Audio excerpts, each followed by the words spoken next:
Welcome to a brand new Tabletop Tactics series, a cast of players. Our first role-playing game series, this one specifically being the Chronicles of Valtor, Dungeons and Dragons Episode 1. It's finally happening! Yes! So we're very excited about this.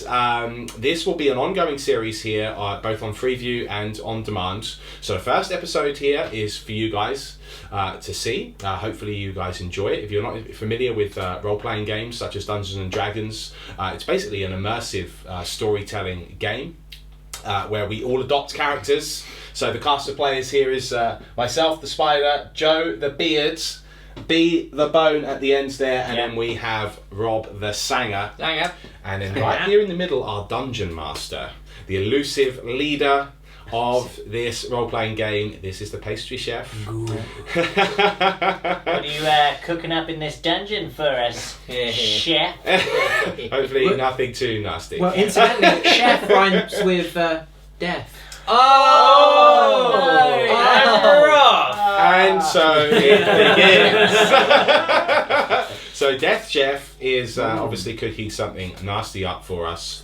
Now this, I do need a precursor for this. The way that this series will work is we will do alternating episodes, one here on Freeview and then one over on demand and then back on Freeview. So, you know, if you feel like checking out on demand, you can sign up for a free trial and then see if you like the other episodes and see if you want to follow us on this campaign, this epic campaign set in Valtor, which is your world. It is. I should also precursor this by saying there are strong fantasy violence, violent themes with any sort of role-playing game, because we are all playing, essentially heroes and adventurers or scallywags.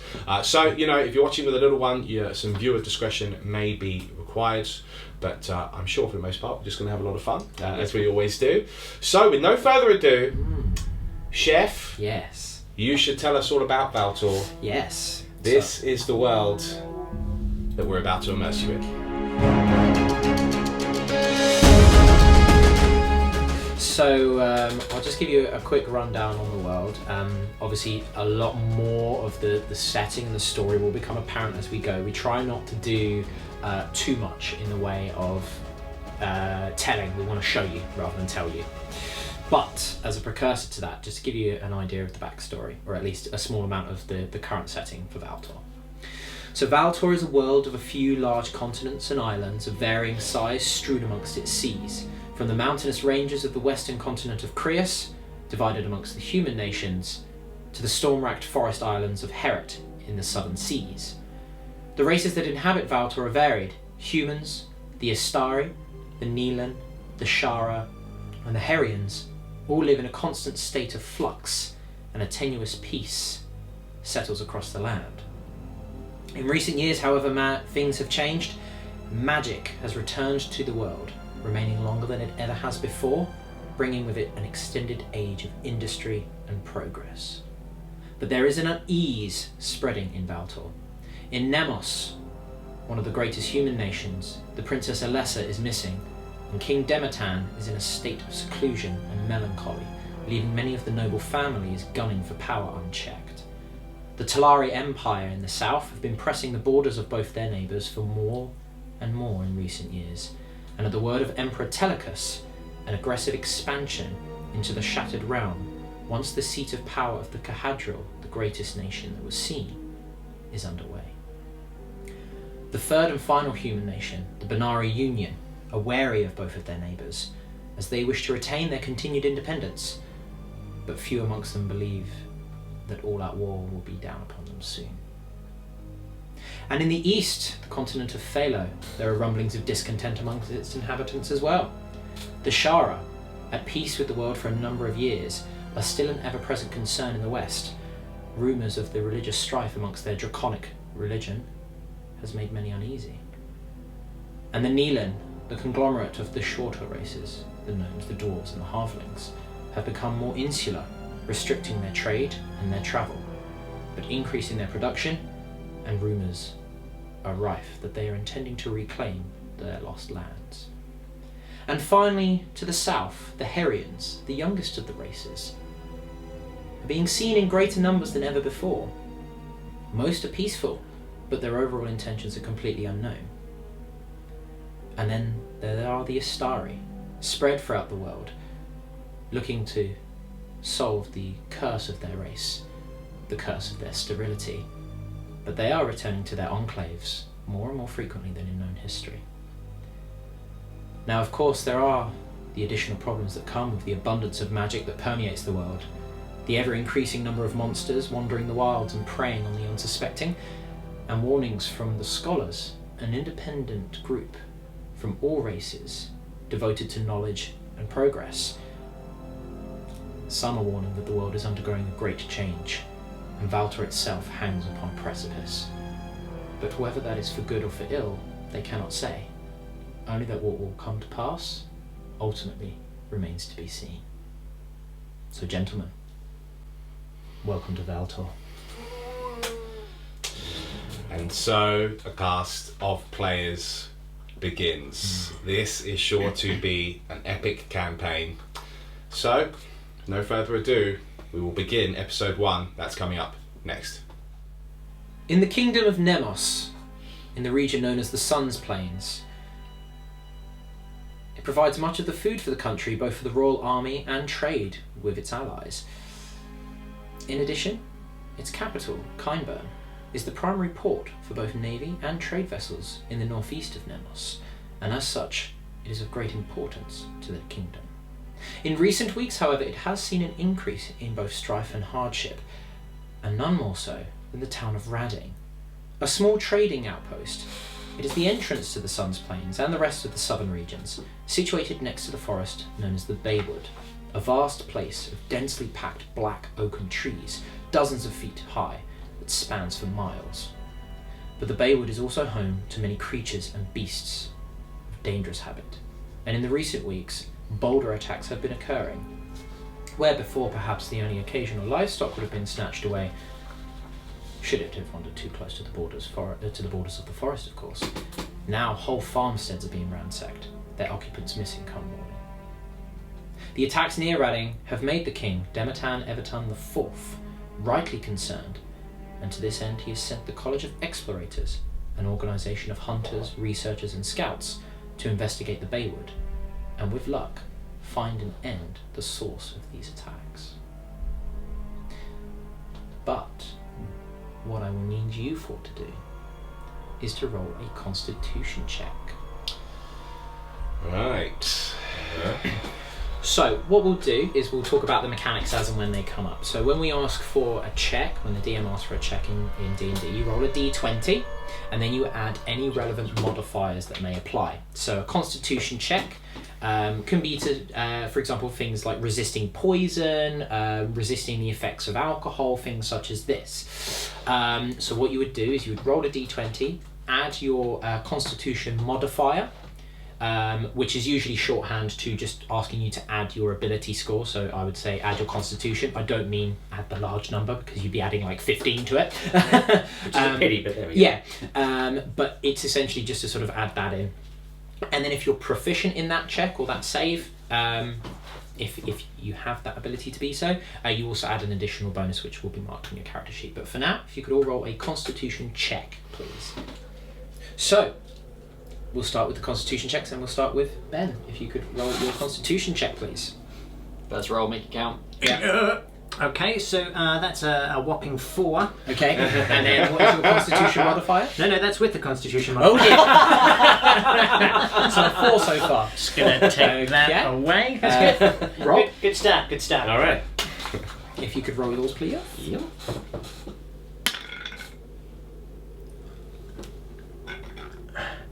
Oh, hey.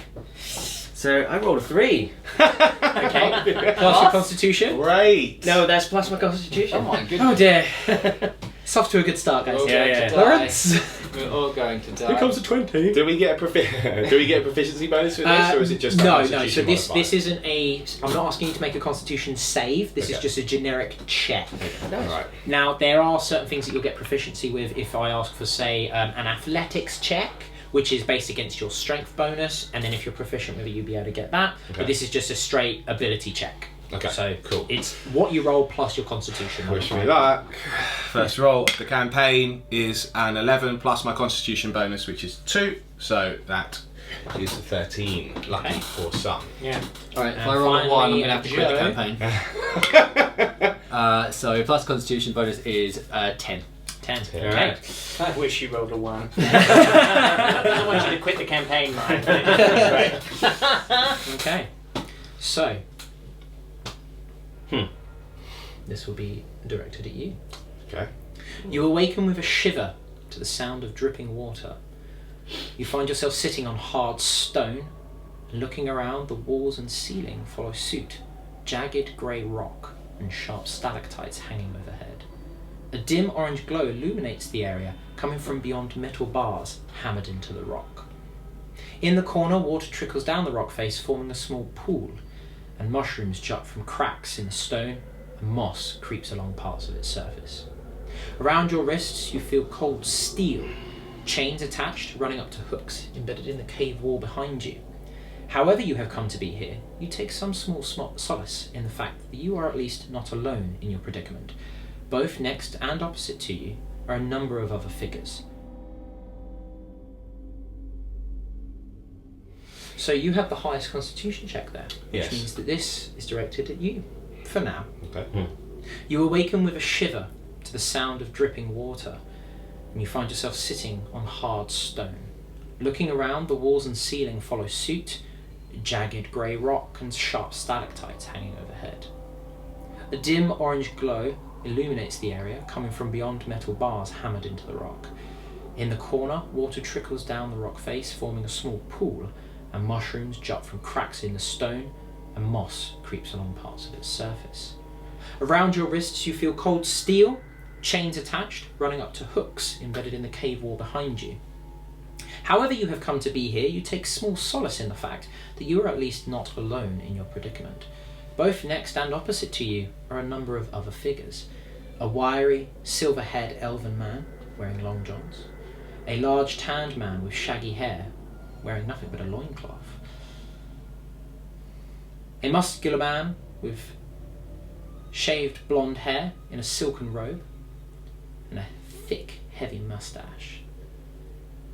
There are two other figures, a tall, huge man, taller than any man you've ever seen before, bald, manacled and chained even more heavily than yourselves, and an older man with greying black hair. No one is armoured or appears to be bearing any weapons. If anything, it just looks like that all you are wearing would be considered bedwear, undergarments, and the like. What do? Right, so as I raise my head up, I look around the cavern and I see these figures, and you say that they're all chained? Yeah, so everyone's chained. Essentially, you've got these manacles around your wrists. Right. They're connected by a chain, which is looped around a hook in the wall. So you have some slack. You're not like, your arms aren't like this. Right. They sort of, they're down here, but you would probably guess that you don't have a lot of room to move very far away from the wall. Okay.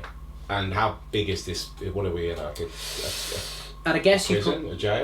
it essentially looks like a cavern. Right. A cavern, like I say, you've got the orange glow of sort of torchlight coming through through the metal bars, which has been hammered into the rock. It looks quite. So this is sheer rock, craggy. Yeah. There's no sort of Almost structure to it. It looks like you've been thrown into a very, very haphazard makeshift cell in a cave. Okay. Well, I'm essentially when I raise my head, I realise I'm conscious. I see does everyone else look like they're sleeping? Or? At the moment, yeah, they're all. They look appear they're sleeping or passed out. Yeah. Okay, I immediately look. Are there gates? There are bars you mentioned. Yeah, so there's a bar in Right. in the wall, probably about 20 feet away from you. Okay, well I immediately look out and listen. Do I hear any walking, any voices? No, nothing. Okay, well then my first instinct is, as my character would be, to yank on the chains. So I try and pull them as hard as I can, just to see what leverage I may or may not have. Okay, cool. Ben, can you make a perception check, please?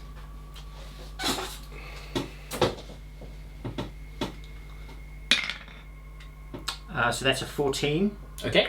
Do I add anything to perception? Yeah, so you would add your wisdom modifier to perception, Which is 0. and any proficiency that you may have. Not in wisdom, no. Okay, but you got 14. Got 14. Cool. You awaken to the yellow sound of dice this are really rattling noisy. chain. Sorry. You sort of hear this chain, jangling about, and it sort of rouses you from your slumber. Sure. And then I'm assuming I see all the same that is in. So the man that you saw in the purple tunic with the moustache and the shaved blonde head stirs. He kind of sits up. You see, he's not that tall. He'd probably be about 5'10".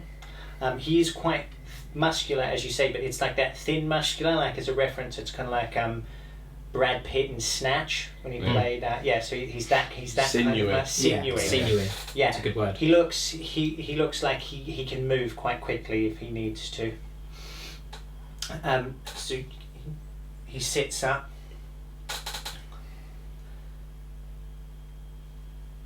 He has a moment of realizing where he is. Kind of goes to jolt up, I would imagine, but like these chains catch him and kind of hits the ground, falls back to the floor.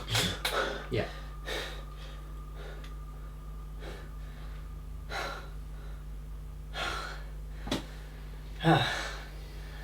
Well, I suppose it was only a matter of time.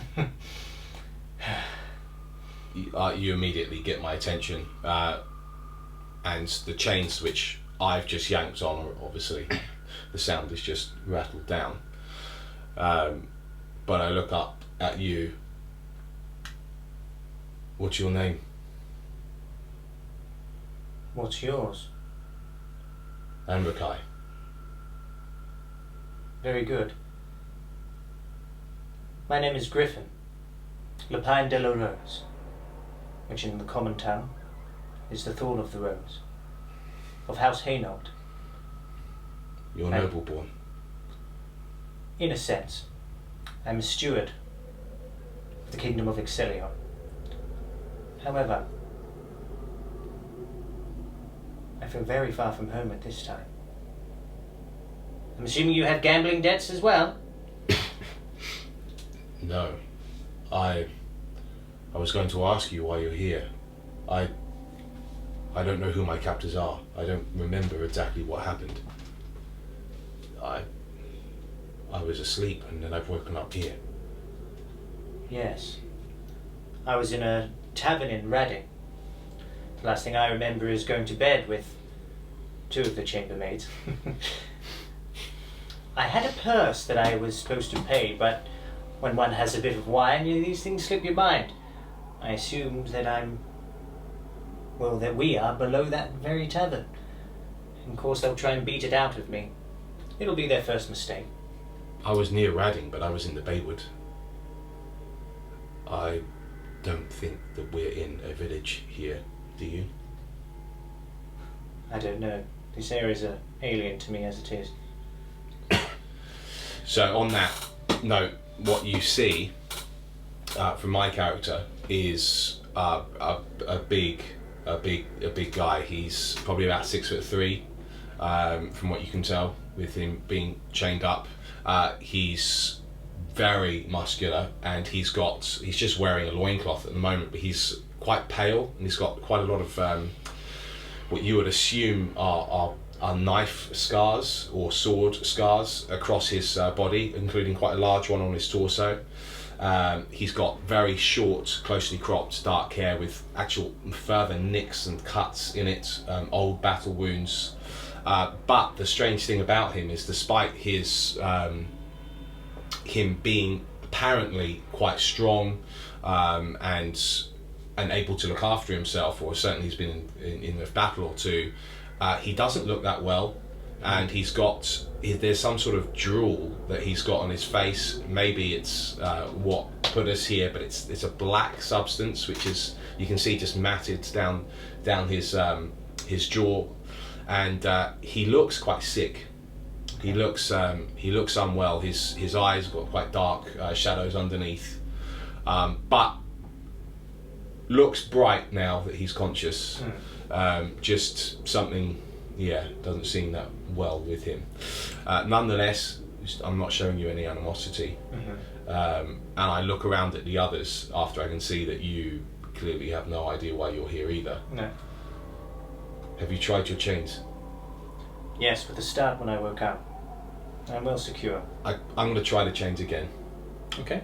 Before you do that, Rob, can you make a perception check, please? Perception check. Perception check. Perception check. Okay. So yep. So again, all checks are d20s, and then add any relevant modifiers. So that's 8 plus perception plus 2. That's 10. Yeah. So your wisdom is not actually high enough to give you any bonus, but because you've got proficiency in it, Yes. You get an additional 2 at your level. So that gives you a total of 10. Yeah. So this conversation sort of starts to rouse you from your slumber. Right. So he's waking up. Yeah. So this is sort of like in the middle of these two sort of conversing in a way. Mm-hmm. So you sort of you've just sort of finished discussing, that you don't believe that you're under a village. Yeah. At this point, you've sort of come to. Right. So I can imagine that as we're not completely kind of fastened to the wall necessarily, as you not mentioned. entirely. No. So he's probably just kind of hunched on the ground. So you can't really see his face. He's like his long dark hair is just kind of covering him. He's just kind of sitting like this. You can make out that he's even crouched. You can tell he's quite tall. He's probably closer to 7 foot. And yes, as you mentioned, he's got dark, kind of tan, sun-kissed skin, and big. On spots here and there, you can kind of make out what looked like kind of like tribal tattoos as well. And he looks pretty hairy. So he starts to kind of slump, like rouse like this, and all of a sudden you just see his head.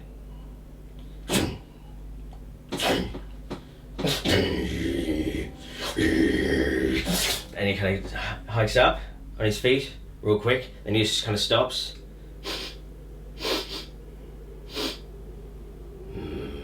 Baka, my ID. Who is there? Speak. I look over at you, but I'm just sort of regarding you. Right. It's a realization that you're actually bigger than I am, which is unusual. So how close are these guys to me? Can I see them quite clearly? Yeah. So you're probably all about 5 feet away from each other. You're sort of like imagine as we are now, but just with about 5 feet gap between you two. Mm-hmm. You're sort of a little bit further. You're on the opposite wall, sort of almost facing him. Yeah. So if you can imagine, Griffin, you're sort of here. Anrakai, you're sort of here on the other side of the cave. Okay. Rob, your character, is here. The silver-haired man is here, and the other two people that are here, the large bald man and the older man, are on this side next to you. So as he's kind of stood up as well, he's kind of revealed his face. He's got a fairly long dark beard, and he's got what seem to be like ocean blue eyes as well. And so he's kind of, I can see you guys pretty well. And he goes, "Who are you? Easy, my friend. Where are we?" We were hoping you could tell us. I have no idea. My mother, why am I chained? Well, that is the question on everyone's lips. Yes. Seems that Griffin and I am Amrakai. We were both doing different things and in different places. Griffin. Amrakai. What was your name? Luco. My name is Luco. What was the last thing that you remember? I was in a tavern. I was at a table, eating, drinking. So you weren't asleep? No. I must have dazed. Whiteborough. Whiteborough. I sort of look around when you say that. Yeah. Griffin gives And you I a look at like, you and I shake my head slightly. Well, my things have all gone. What happened? Again, my friend, you are asking the wrong people. You don't remember a thing. I remember making camp. I was in the Baywood. When I woke here. You were the wood. Baywood. That's right. I was on my way to Reading, as a matter of fact. Strange. I was there not long ago too. That's where I was, in Reading. I heard there was work about these supposed creatures in the Baywood, although I saw nothing on the way through. Ah, I did. You did? I encountered one. Joe, at this point, could you roll a perception check, please? Yes.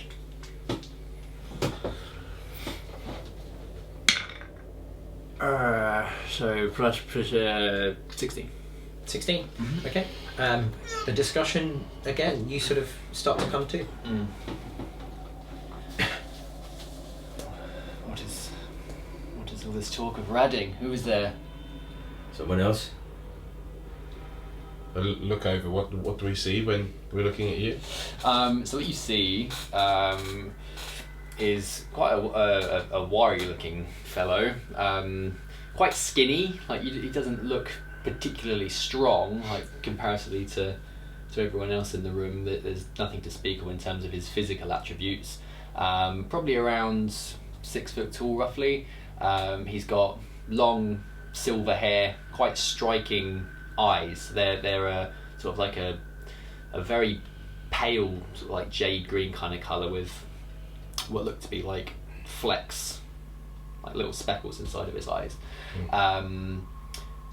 He's got very sharp features, so pointed ears, pointed nose, a sharp chin, and you can see there's sort of like jewellery and earrings and things like that seem to accentuate those sharp features, as if he's trying to make them look more than they are already. Like the DM said earlier on, he's just sort of in long johns, and yeah. Hey, he's a classy guy. What can I say? Who's been to Reading? All of us, it would seem. No, I didn't make it. Ah, I was on my way there. you didn't miss much. No? Was there work? I don't look for work. Of course. I was hearing something about work. Didn't find it. I did. I Oh. did. With the guild? I know not of a guild. I was employed by a family who ran a tavern on the outskirts. I was helping them dispatch monsters. Did you find any? Some. Taverns, monsters, forests. Looks like we are all here for the same reason. Is it possible that whatever you found in the Baywood, Luco, could have put us here? I'm not sure. I did kill it. You killed it. I've been hearing things about creatures in the forest. Not the first time I encountered one. First time was very different. This time, smaller, easier to kill. I took something of it. Come to Reading. I heard maybe someone might be able to tell me about it, what it is, where it came from. Obviously, I did not get to that. At this point, you hear a sort of a shuffle from the corner and a low sort of chuckle. It's because you all got there a day early. The college wasn't meant to arrive until tomorrow. What was it that you found? What was it that you killed? Who's this person that's So speaking? at this point, the older man sort of leans forward. You can see he's quite short, actually. He's probably only about 5'4", 5'5". He's human, but he's probably around about 40, 45, you'd guess, from his age. His sort of temples are greying. His hair sort of black, like pitch black, slicked back. He's quite well toned, but he's got a large number of scars sort of across his body, across his arms, and a sort of a scar sort of that runs just underneath his eye on this side, running down his cheek. He's just wearing sort of standard, sort of pantaloons, for Pantaloons, sleeping. eh? Pantaloons Ah. for sleeping. So he sort of leans forward at this point, like. You say you're all looking for work. I was, yes. Not I. I was travelling through to Kaipo. I was hoping to get passage. By yourself? Or with the college? By myself. All this speak of college and other things is alien to me. Sounds interesting, though. It's certainly that. What is this college? I never heard of him either. The College of Explorators. We were sent by Denatan, the king, to scout the Baywood and to help protect its citizens, find the problem of these attacks. But, well, I was a forward scout. Looks like we found them. What was the last thing you remember?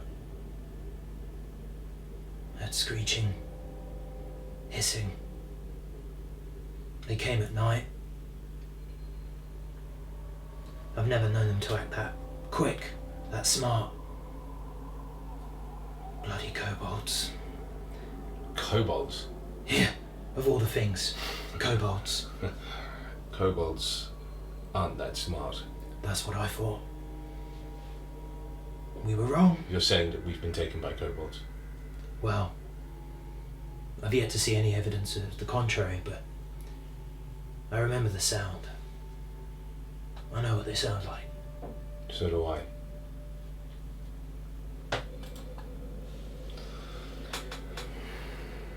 Alright.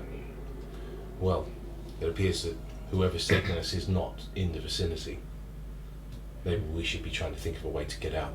I don't like being chained. Nor do I. I want to yank on the chains Okay. as hard as I can, just to see if there's any give, any leeway. Okay, cool. Could you make a strength check, please? Okay. So again, this is just a standard check. There's no proficiencies involved with this. It's just your strength plus... So rolled an 11 again. Okay. So plus my strength bonus, which is actually 3. Okay. So 14. Okay. You feel the hook above you sort of start to shift and give way slightly. The actual hook itself. Yeah, so the chains themselves are still quite solid. I mean, these are like cast iron chains. Right. They're relatively thick. But you can feel the sort of the hook itself start to creak, and you feel sort of dust from the rock fall down upon the back of your neck. Right. And That's it's greater than I hoped for, so... Okay. It starts to shift, but it doesn't come out completely. Right, am I able to like take 10 and just try and force it down? Yeah, you can keep sort of attempting to break out of it. But Yeah, if I feel that if I'm getting some sort of leverage and there's... yeah, you could. So in that, you can make one more strength check. Okay. Just to see if you can get that final bit out. Right, that's 16 this time in total. So with sort of you feel the slack in the sort of the rock face. Yeah. And the dust sort of kicks out, and with one sort of clean twist, and this hook just bing, ding, ding, bounces Nice. across the cave wall. So, You are Okay. still manacled, but you Right. do have enough slack to sort of move your arms out, like this. that is the only thing that was pinning me to the wall though, right? Yeah, so essentially the chains were up through like a loop, like a metal loop Right. that was hammered into the rock. Okay. Well, I mean, so I can walk now, but I've just Yeah. been chained. Yeah, there was no manacles around your ankles or your legs, apart from this massive man that you see across, who's still sort of passed out. Right. He has, just to give you an idea, you've all had manacles attached around your wrists and up through the loop. He's got manacles on his wrists, around his upper arms, around his torso, and around his ankles. Okay. Alright. So having seen this just happen, the silver-haired man says, "It's quite a show of strength, my friend. Would you like to see if you can replicate it again?" Why not? I'll go straight over to you. Okay, so what you can do in this instance is, because you've now got a bit of leverage, you can put a foot up, you've got more sort of thing. You can do what's known as a take 20. It's something that you'll eventually probably be able to do, Right. and especially with the help of someone else doing it. So rather than making a skill check for every single thing that you've got to make, we'll just assume that in a few minutes or so you'll Okay. be able to do it, or at least within a reasonable amount of time. Okay, so what I'll do then is I'll go around and I'll assist. Sure. Where if anyone who asks. Well, I was going to. Seeing that before you get the chance to help me, I was going to get a bit of drum myself actually. Proceed. Yeah. Whilst he's helping. It's chap over here. Yeah. Yeah. You've not revealed your No, name. you haven't said your name. No. How mysterious. Very Mysterious silver-haired elf. Yeah, I'm not sure about this guy. Were you going for Probably Ruddy my- Mysterious, were you, Beard? Yeah. So Okay. yeah, whilst he's helping out the chap over there. No one changed the wolf. It sounds like they do. Maybe they do. What did you roll? Oh, you're gonna be. Yeah, I rolled a 1. You rolled a 1. Even with your strength. It wasn't me! Yay! So- Critical fumble. He kills himself. All right, bye guys. There's no critical fumbles or critical fails in D&D 5th edition. Mhm. Not unless you homebrew it, but we're not doing that because I'm not massively a fan of you miss your attack and you stab yourself in the neck. That doesn't make any sense to me. So yeah, you as you sort of you pull on the chains, you sort of you just can't quite seem to get a good grip on it. You Yeah. sort of almost is sliding too much with Yeah. the chains as you're trying to pull So it. I imagine as well, like since you the way you described it, maybe the floor is a little bit slippery as well. Yeah, it's a little bit damp. because, Yeah. That's my excuse. So I'm sticking with it. Yeah, you know what? You rolled a 1, so you slip on a bit of moss. Yeah. So you sort of crash to the floor. You don't take any damage, but you've Good. given yourself a serious bruise on your It's- legs. It's just a fumble. Yeah. Not critical fumble. It's Exactly. literally a Yeah, fall. yeah, yeah, There you Very go. good. Yeah. Cool. Okay. Well, can I try again? At this point, no, Oh, okay. because you've actually sort of not badly hurt yourself, but you're just a bit like almost winded at this point. Okay. So Griffin wants to have a go. Proceed. So what he does is You're still he's helping kind at of this point. he kind of so is it like it's like this. Yeah, but you have enough slack to have your arms So down. what Griffin here. does is he kind of slacks out like this, Mhm. and then he walks his feet up the wall. So he's kind of like almost like this, and then he kind of like pistons off like that, and shoots cool. out. Okay, and then he rolls in the air and lands on the ground quite gracefully. Okay. So the way that you've described that, could you make an acrobatics check, but with strength instead of dexterity? Okay. Oh, okay. Fine. Okay, so look, that doesn't happen. So what does happen? So he essentially he kind of goes, nah, nah. And he just kind of walks back down the wall and goes, well, it looks like I'm going to need your help, big boy. When you have a moment, if you could pop over and free me, that would be wonderful. I sort of look back over my shoulder as I'm helping this man, and I don't smile or anything, but let's carry on. Yeah. Whilst you're doing this, the older man's going to attempt it as well. Now, as the DM, I will be keeping my rolls hidden because mysteriousness. As it is, he manages to essentially he sort of wraps the chains around his wrists and sort of loops them almost around the hook and gives it a sort of a clean twist, and it pops straight out. Very good. So as he does that, because you've decided not to help me, Amrakai. Well, he's still helping. He's still- I'm I'm currently detained. Yeah, I see. Patient. So as he sees this fellow break free, Griffin goes, old man, Yes. would you mind? Of course. He sort of walks over to you, begins to help, so he'll just take a 20 and assist you in your endeavours. At this point, the large man's sort of sitting down.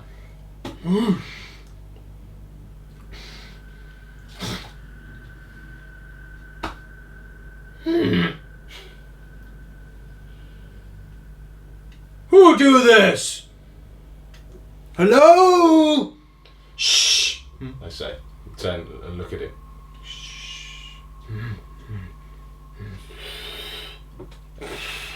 Have I finished? Yeah, you have now. Right. I'm free. Oh. Lovely. He sort of just this man just sort of stares at you like this. I then sort of take a step back, looking at him. How big is this man? He's taller than you.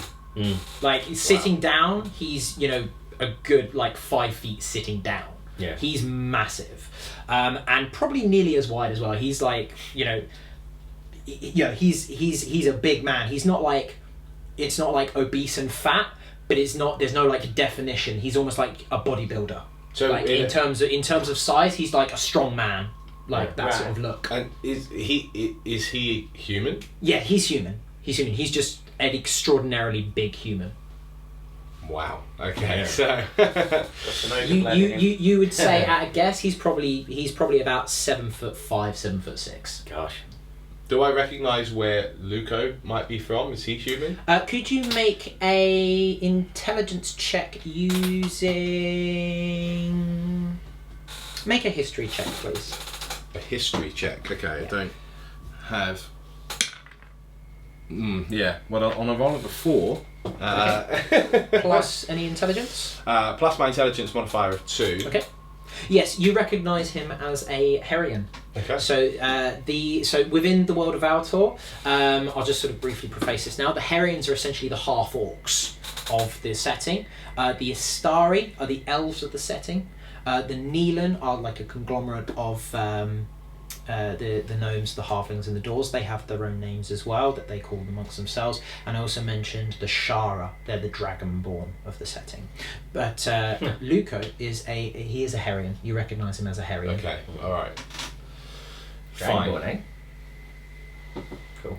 Dun, dun, dun, dun, dun, dun. I was So- going to say, do they... And we close down for being super. Yeah. I was going to say, do they shout?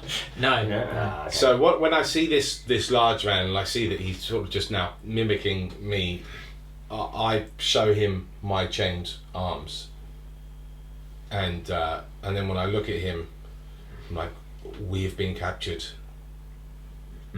What is your name?"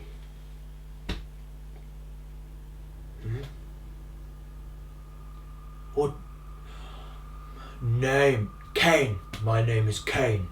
Kane. I am Anrakai. And Radai. It's close enough.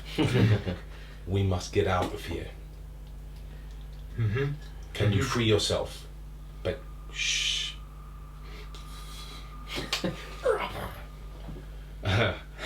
I just saw what he Oh, hello. It's a 20. So. It is a 20. No, legit.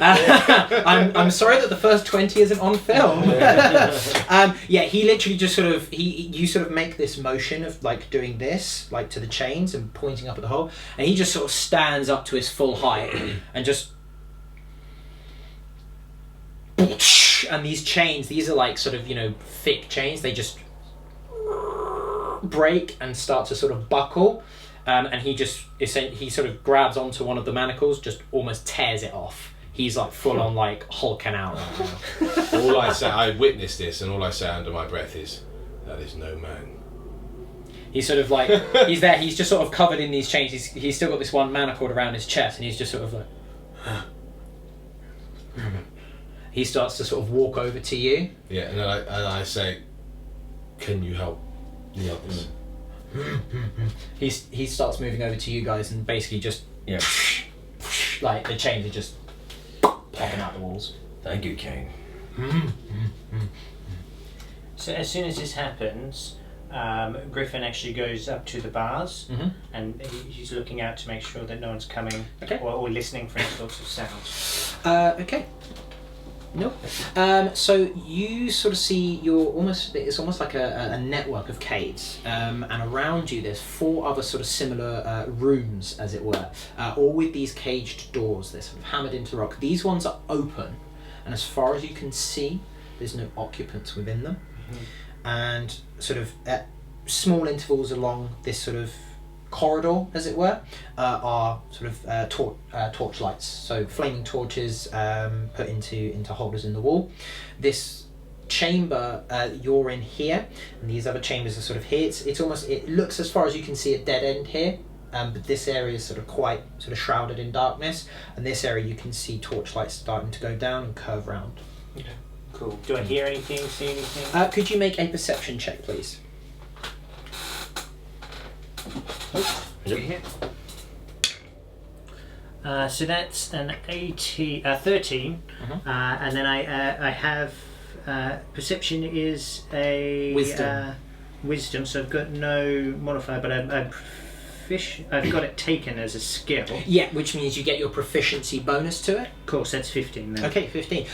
You don't see or hear anything, Okay. but you also hear no sounds of footsteps or talking from at least the distance that you can, sort of see and hear. And we're kind of barred into this room. Yeah, you're barred into this cage wall here. So this cage is essentially just a series of iron bars. It's like an iron trellis, and the hinges have been hammered into the wall. Similar to your shackles, it looks quite haphazard, almost as if it was done in a rush. Okay, so at that, Griffin turns around and goes, if Kane can break those chains this easily, he'll make short work of this. Of the bars. Yes. They've been put together, he kind of like, bing! Yes, quickly. Kane. The bars. Yes. Can you open the gate? I have no key. Can you use your strength? Go for it. He sort of walks up to the bars. And he sort of stands there, turns around.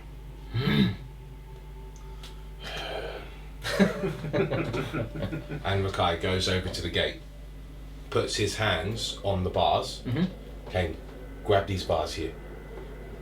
Together, we pull. Pull. 1, 2, go! And yank. Yeah. So, given time, you will open this this gate. You can feel it shifting already. As you sort of pull on it, you feel this side just being like, you can feel like the bars just trembling. Yeah. So yeah, as you're doing that, what would the rest of you like to do? So I'm assuming by now he's kind of freed us from our shackles and all that. Yes, right? yeah, Right. you've been freed. So he's gone round and done this. Okay. The older man as well. He's sort of watching Kane with sort of interest and looking around at the rest of you. Yeah. I try to look around to see if there's anything in the cave at all that we might be able to use. Okay.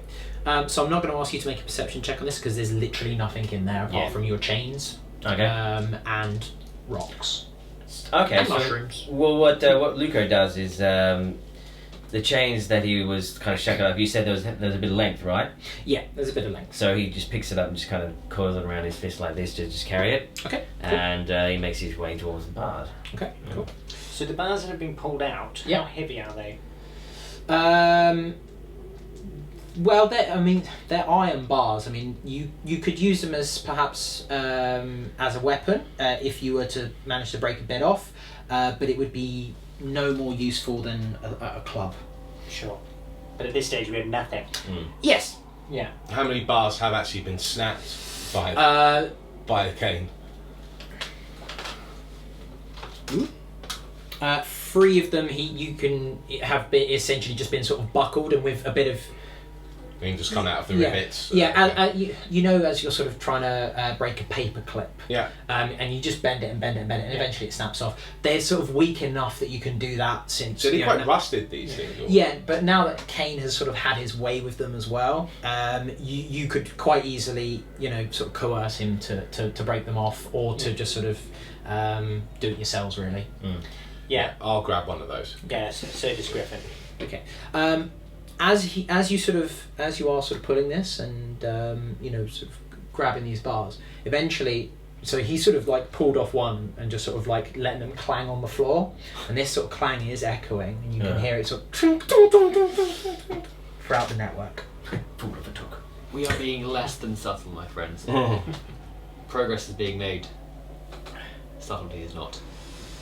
True. The older man sort of looks over to you as you say this and says, "Yes, but we still need to get out of here, and I don't think now is the time for subtlety." I'm with the old man. Whoever put me in this hole is going to regret it. Quite frankly, I was taken from a warm bed between all different kinds of pillows, and I'm upset. I agree. I agree as well. Do not keep me chained up for too long. Let's go. Alright. Zuko actually just kind of starts heading out like you'll, as if to take the front. Okay. So, you're making your way out of the cave. I see. Interesting. Okay, now, as you exit this sort of prison cell, for want of a better word, now that you sort of you're clear in the light, you can see that to the left of where you exit, it is just it's just a dead end. But it is just more of these cages, more of these sort of makeshift prisons. They're all empty. Your suspicions were correct. From what you could see, all these doors have been opened, as if they've been actually unlocked rather than broken out of. To the right is a passageway with torchlights at sort of roughly 30, 40 feet intervals. Okay, is there only... That's the only way. That's you the can only see, way. yeah. Okay. I mean, you could spend some time looking into these prisons, but there would be no other exits. I'll definitely put my head into each cabin, just to see if there is anything of note or anyone in there.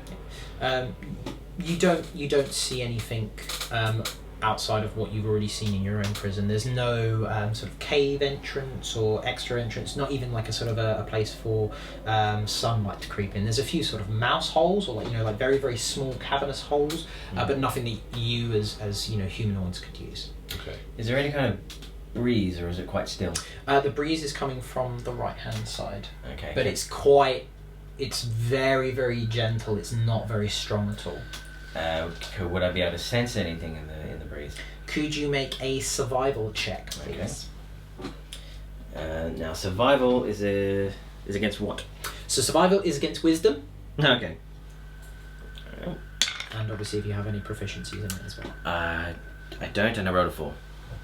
Okay, you don't really notice anything untoward about this breeze or anything extravagant about this breeze. You can feel it. You can all feel this. It's because it's almost as if you sort of stepped out into this cave, and it's just a little bit cooler than it was within the prison itself. Right. So looking down this corridor, am I able to see anything? Okay, Based so on- torchlight provides dim lighting. However, you, as an Astari, have dark vision. So that allows you to see essentially dim light as if it was clear, and into darkness, I believe it's 60 feet, but you can only perceive greys. Okay. As it is, you can see nothing down this corridor other than just sort of the torchlight, more torches, and then eventually just towards the end you can see a grey torch where your vision is reaching its limit. But you do notice that it begins to curve around. I can see the way forwards. I feel the breeze. We should head in that direction. Agreed. And since it's the only direction that we can go, let's get on with it. Let's go. I walk up. Is there space in the tunnel to do two?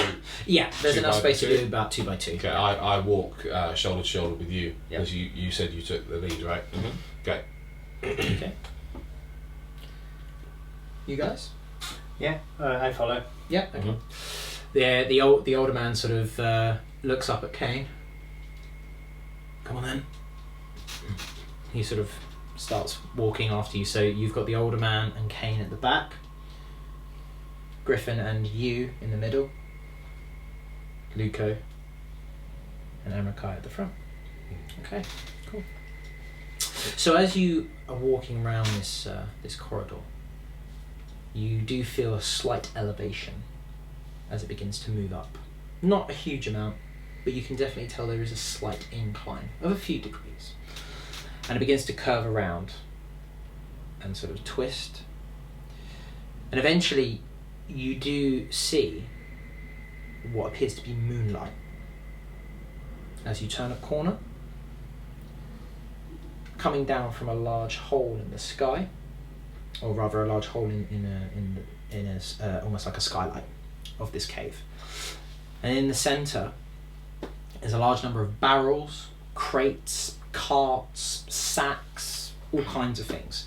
And amongst them are about 6 kobolds arguing amongst themselves. Could you make a... Who's at the front? You and you. Mhm. Okay. Could one of you make a perception check, please? Yeah, I'll go for it. So 6 plus it's wisdom, right? Yep. So 7 in total. Okay, so you noticed, 6 kobolds and exactly everything that I've just described. I do have perception taken. Yeah, no, that's fine. You Okay. still you just notice exactly Okay, what fine. I've described basically. So this would be everything you would see. You see a few kobolds of the 6 sort of milling around this one particular crate, and you can sort of see them almost face to face, and you can hear like a low sort of hissing coming from them. Right. These are our captors. Almost hard to believe. Are there any shadowy areas in this open? In this? So the area is lit by moonlight. Now, 2 of them that you presume are to be arguing are arguing over this this one particular crate that they have. The other 4 are kind of distracted by this, so they're all facing away from you at this point. So you've come up here. It's quite a large cavernous area. Yeah. They're sort of near the middle under the moonlight itself, but they're all facing directly away from this particular entrance that you've come from. Okay. But there's no areas for you to sort of hide in shadows Yeah, in, okay. for example. Can we attempt to sneak up on them? You can indeed attempt to sneak, absolutely. So, because as we see that, I kind of look over at Amrakai. You could on Amrakai's face is like disgust that looking at these creatures, he's got absolutely no love for them whatsoever. You can see that his whole body is tensed, and it looks like he's actually just about to charge in there. Right. So I don't know if you want to say anything. I just thought maybe they're silent the bridge first. And I sort of look up at you, and then I look down and look up from you. Don't be fooled. We know how to keep to the shadows when there are. We know how to be silent. Can you? It's not my greatest strength. After you. If the alarms are sounded, can you handle yourself? Please. Of course. Hmm. The only thing that disgusts me is that creatures such as this manage to take me. Spit on the ground. My way. Good.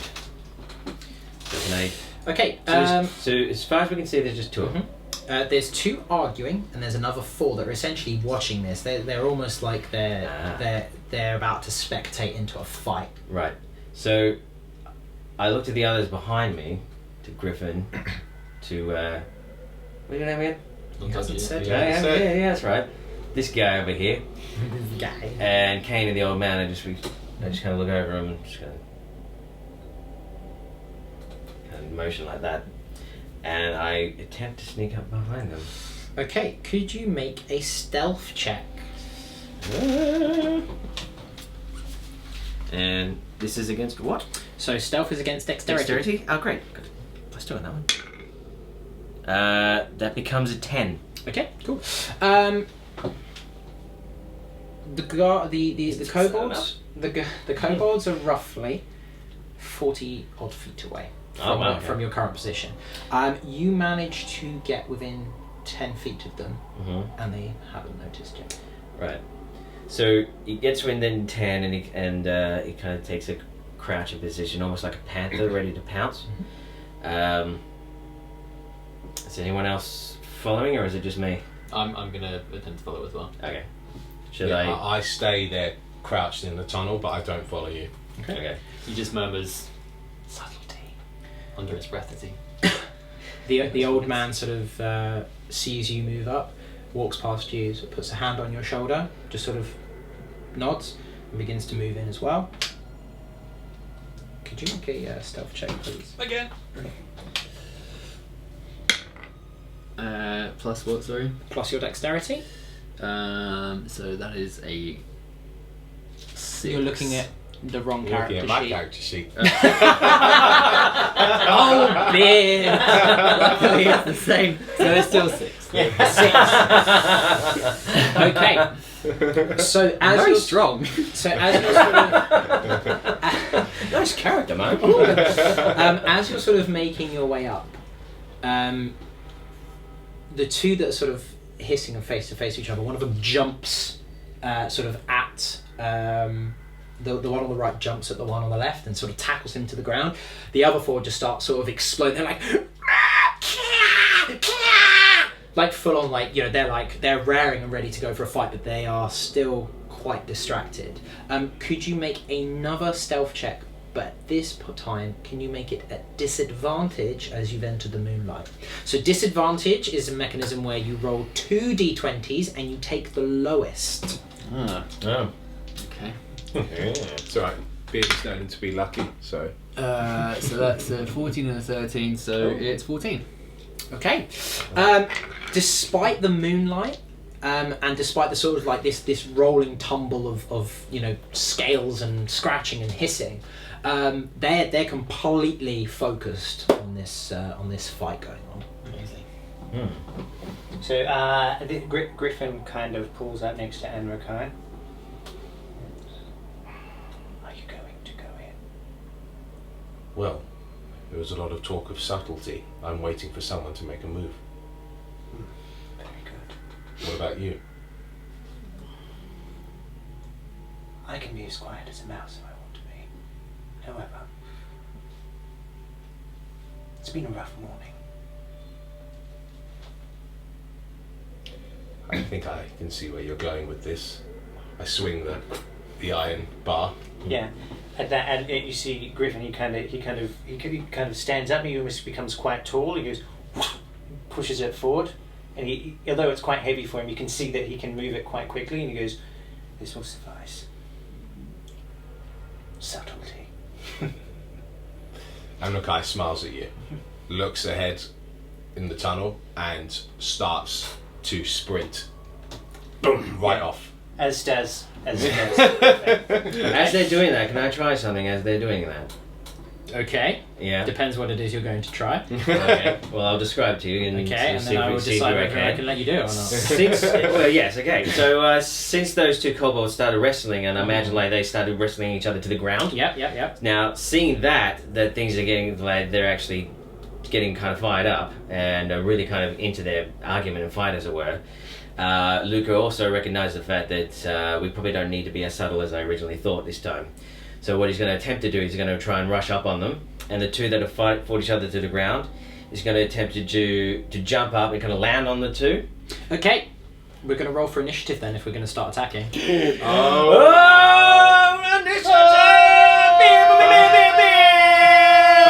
combat coming up next.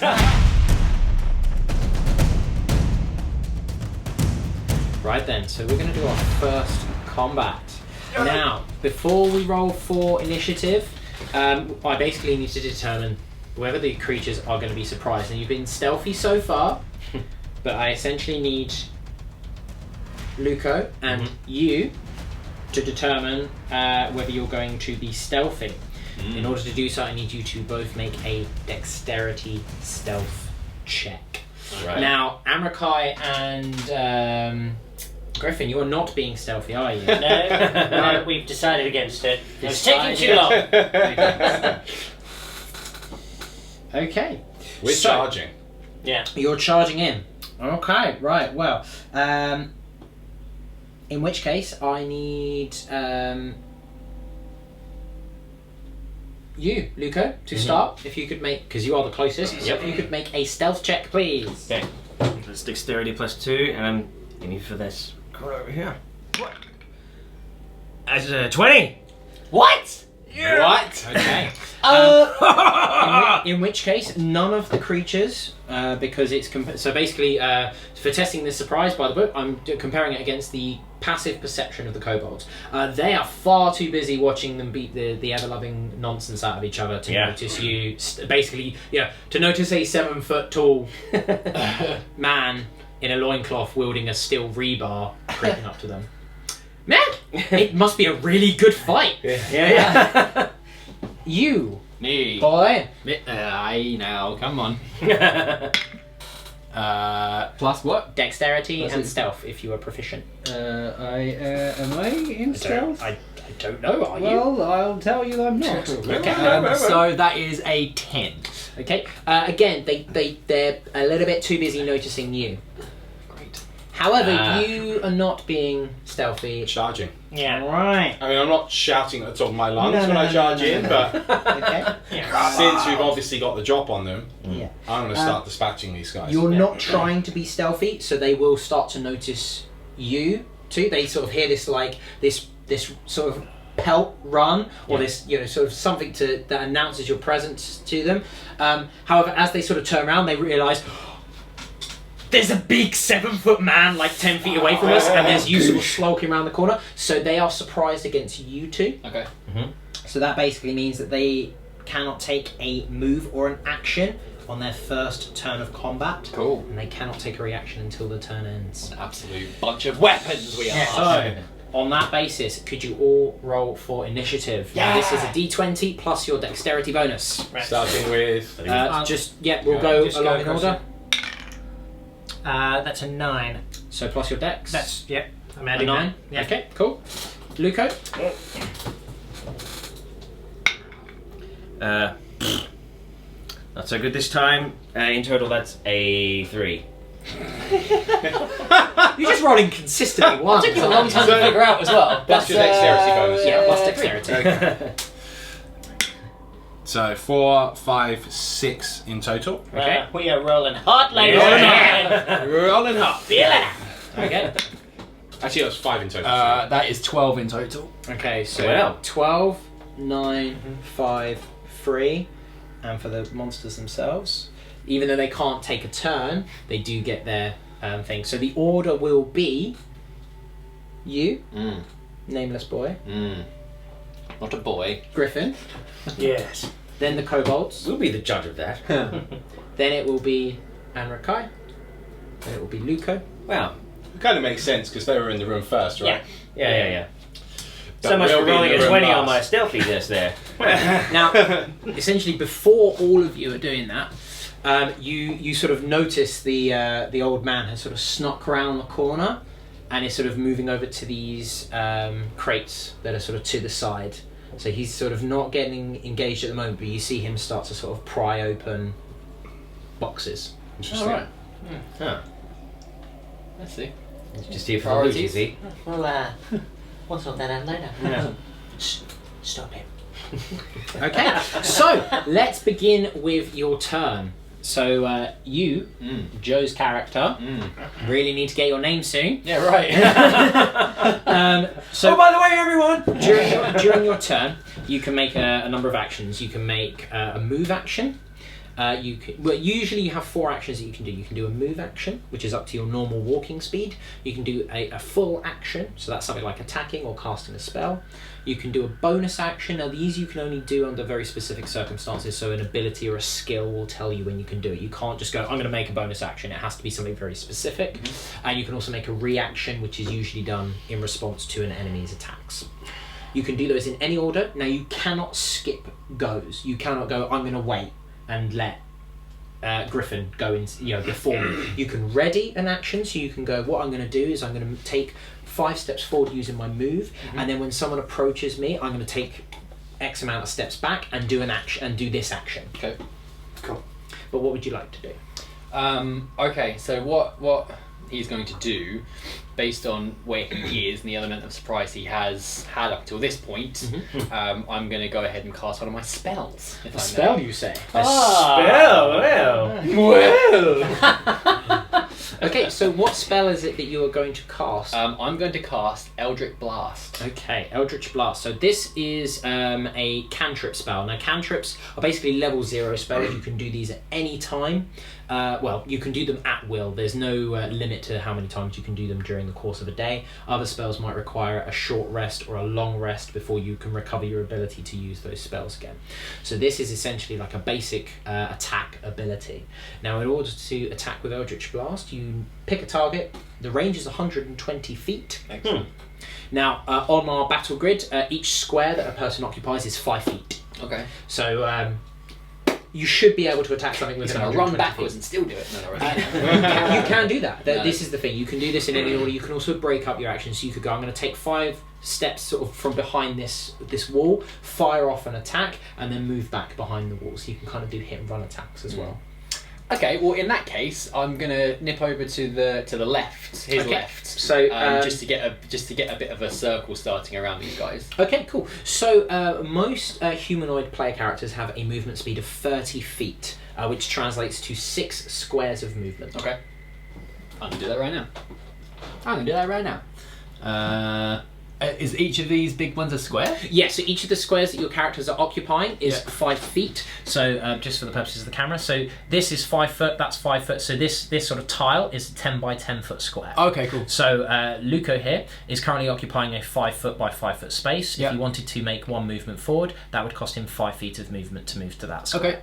Okay. So he's gonna go 1, 2, 3, 4, 5, 6. Okay, over so to the that's wall. your full allowance of movement, so you wouldn't be able to move any more during this turn. Okay. If you charge or run, you just double it. If you make so there's a number of other actions you can make, like the dash action. Yeah. That doubles your movement speed, but that is your action. That's for your the full turn. action. That's your Yeah. full action. Okay. Now there are certain things that enable you to do that as a bonus action. There's spells that enable you to do that, class abilities, but in general, dash is a full action, so you will not be able to attack that turn. Okay. All right.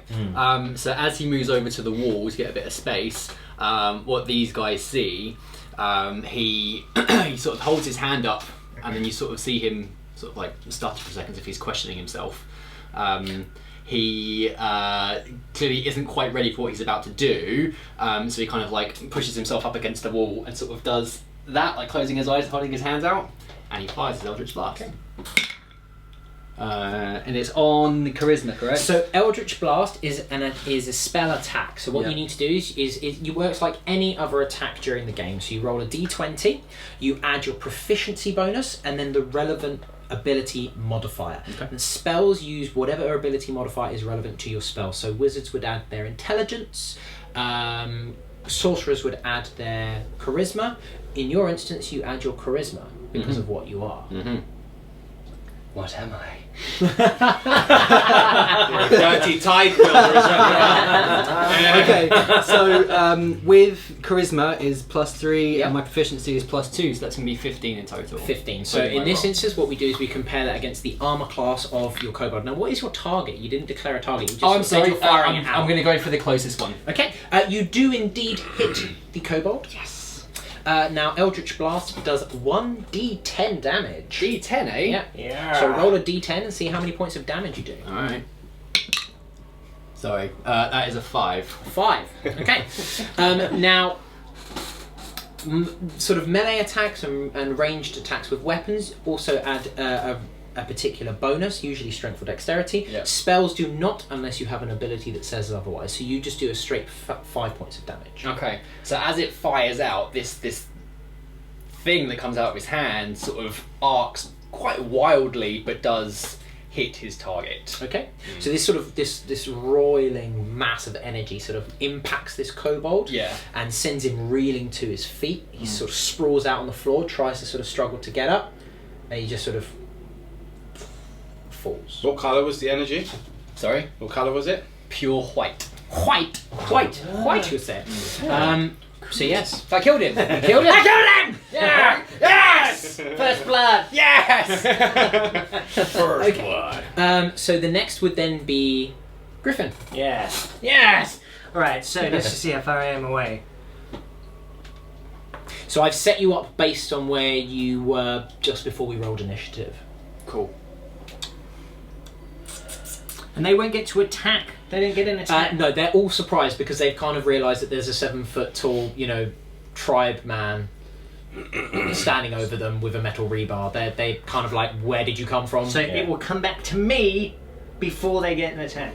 Brilliant. So in that case, Can you not make it? Yeah. no, I can make it if I dash. Yeah. But it doesn't matter. But then you can't attack. Yeah, but then they can't attack me. That's true. It's essentially as you're sort of like running up to them with your rebar out, you see them sort of stood there like almost like.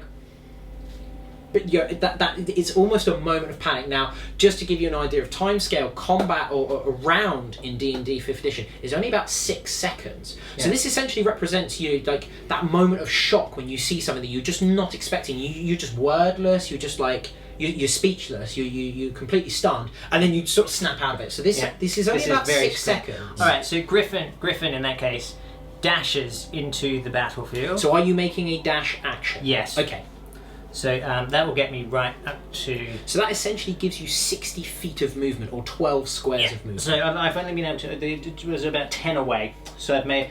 So essentially, what happens is Griffin. So what they would see, they probably are shocked because they see just this shaved-headed man with this intensely bushy moustache in a purple tunic with gold trim with a griffin on the front of it. Yeah, I'd be pretty Completely shocked naked as well, actually. underneath as well, so you can see everything that's going on. He's holding a bar, just charging out, going ah! So he charges out, and when he gets there, realizing it's a bit heavy, and Griffin lacks a bit of finesse when he fights. He likes to dance a bit, but realizing that with this, he's just gonna have to bludgeon it. He literally, as he gets close, he kind of leaps up in the air and like flips it on his back over like this like kick sort of move, and comes down on top of one and crushes it to death. Next turn, obviously. Yeah, right, next turn. You right get now. progress. So right, yeah. There might not even be one there next Yeah, turn. yeah. But he's flying through the air, just going ah.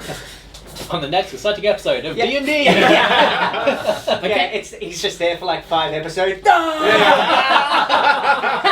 lines, little rocks floating up above him. Yeah. Okay, so then it would be the kobolds' turn, but they are all surprised this round because they both the stealthy characters passed their basically beat the kobolds' perception checks. They're a little bit too distracted. Now they've turned around, realised they're actually in a bit of a spot of bother, but they're kind of so none of them get to move or make any actions or reactions this turn. Right. So it moves on to And Mackay. Erica. So actually, if I was to dash, then they would actually get a turn before me. They would get a turn before you. Okay, that's interesting. It is interesting. So okay, well, Anrakai will certainly move. 3, 4, 5, 6. Okay, I move up. I start to go into this run. I'm like, boom, boom, boom, boom. But I'm not at full sprint like you are. And I actually end up shoulder to shoulder with Luco, swing my bar around, I make a ready action. Okay. Yeah, that's What would you like as the precursor for your ready action? So- when would you like to do it, and what action are you going to do? The minute that one of the kobolds comes within a 5-foot square of me, Yeah, so your the reach of your I weapon. will yeah. attack. Okay, Yeah. you'll make an Right. attack action. Yeah. Okay, Nice. cool. Ready. Luco. That's me. So, Luco charges. He had the chain in his hand. He's kind of let it uncoil a little bit, and he starts as he's charging in. So as far as I can see, I can easily reach them and also be able to make an attack on them. Is that correct? You would, yes. So you can Good. do that at any point. Good. So,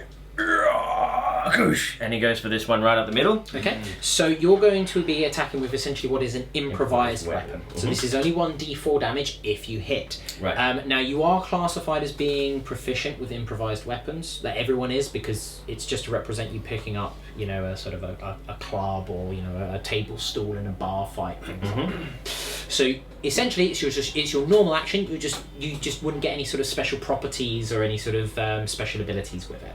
No, for sure. But roll to see if you hit said kobold. Okay, so he charges in. He's swinging the chain around his head, and then he kind of makes himself a leap.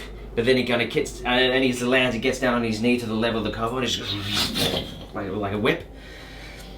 Real good. Okay. Whip. Good whip. Good whip. Yeah, chain whip. Okay, here we go. That's a 10. Yeah. plus my strength, I Yeah, you believe. would still add your strength and your proficiency. And my proficiency is plus 2, plus 3, 15. Okay. Describe what happens to this kobold. Oh yeah, cool. So See how much damage you do. oh yeah, so it's It's 1d4, and it will 1d4. still be adding your strength. there's a D4, The triangle. the triangle one, of Yeah. course, that one. That weird. How long have you been playing role-playing? Yeah. Oh yeah. Sorry. We set up all these nice cameras. Come on. Yeah, okay. good.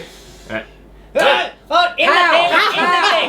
Right. It's a Talented. triangle one. It's just like 3. You're not salt bay. Just put it down. Rolling dice like that. What if I am something? Okay, so you rolled a 3. Yep. Add your strength, so that's a total of 6. 6. Describe what happens to this kobold. Yeah, cool. So instead of just being whacked in the, we're going on the H's here. So instead of just being whacked in the head, what actually happens is the chain briefly just coils around his neck. Yes. So it goes and it just goes like that, throws him behind, and the kobold just goes and just splats against the wall behind us, and he goes pop. He dead. He dead. He very dead. Oh. Yeah. Alright. I like it a lot. I will have my models back, thank you very much. Oh, can I Okay. give him as a trophy? No, you cannot. At this point, you sort of notice in the sort of the rear of the cave, like Kane's sort of standing there, and he's sort of like looking in, and he just sort of he's like looking around, not really sort of taking any massive action, getting involved in the fight. Okay, he's just sort of. When you're ready, mate. Excellent. Thank you, Kane. A fine ally. So it cuts back to that's the end of the first battle round. Okay, so now we revert back to our normal initiative order. You hear the sort of the breaking over of crates, and you can sort of see just out the corner of your eye from where you're standing. You can see the older man. He's sort of rummaging through, and basically just throwing out like all these sort of like clothes and things like that. Okay, so he's just searching. He's not he's getting searching. involved in it. Not at the moment, no. It looks Okay. like. So we move on to Jay. Me again. Yes. Oh, because they're not attacking, are they? No, because everything's done in initiative order. You don't Yeah. re-roll initiative at the beginning of every battle round. Okay. Your initiative is your turn order for the entirety of the fight, basically. Okay. So you are the first in the fight. Amazing. Cool. Okay. So, he. I really should have told you his name. I'll do it in a bit. Yeah. Why don't you just like yell Yell it it out out as as a you're battle attacking. cry? Just an idea. Not yet. Maybe afterwards.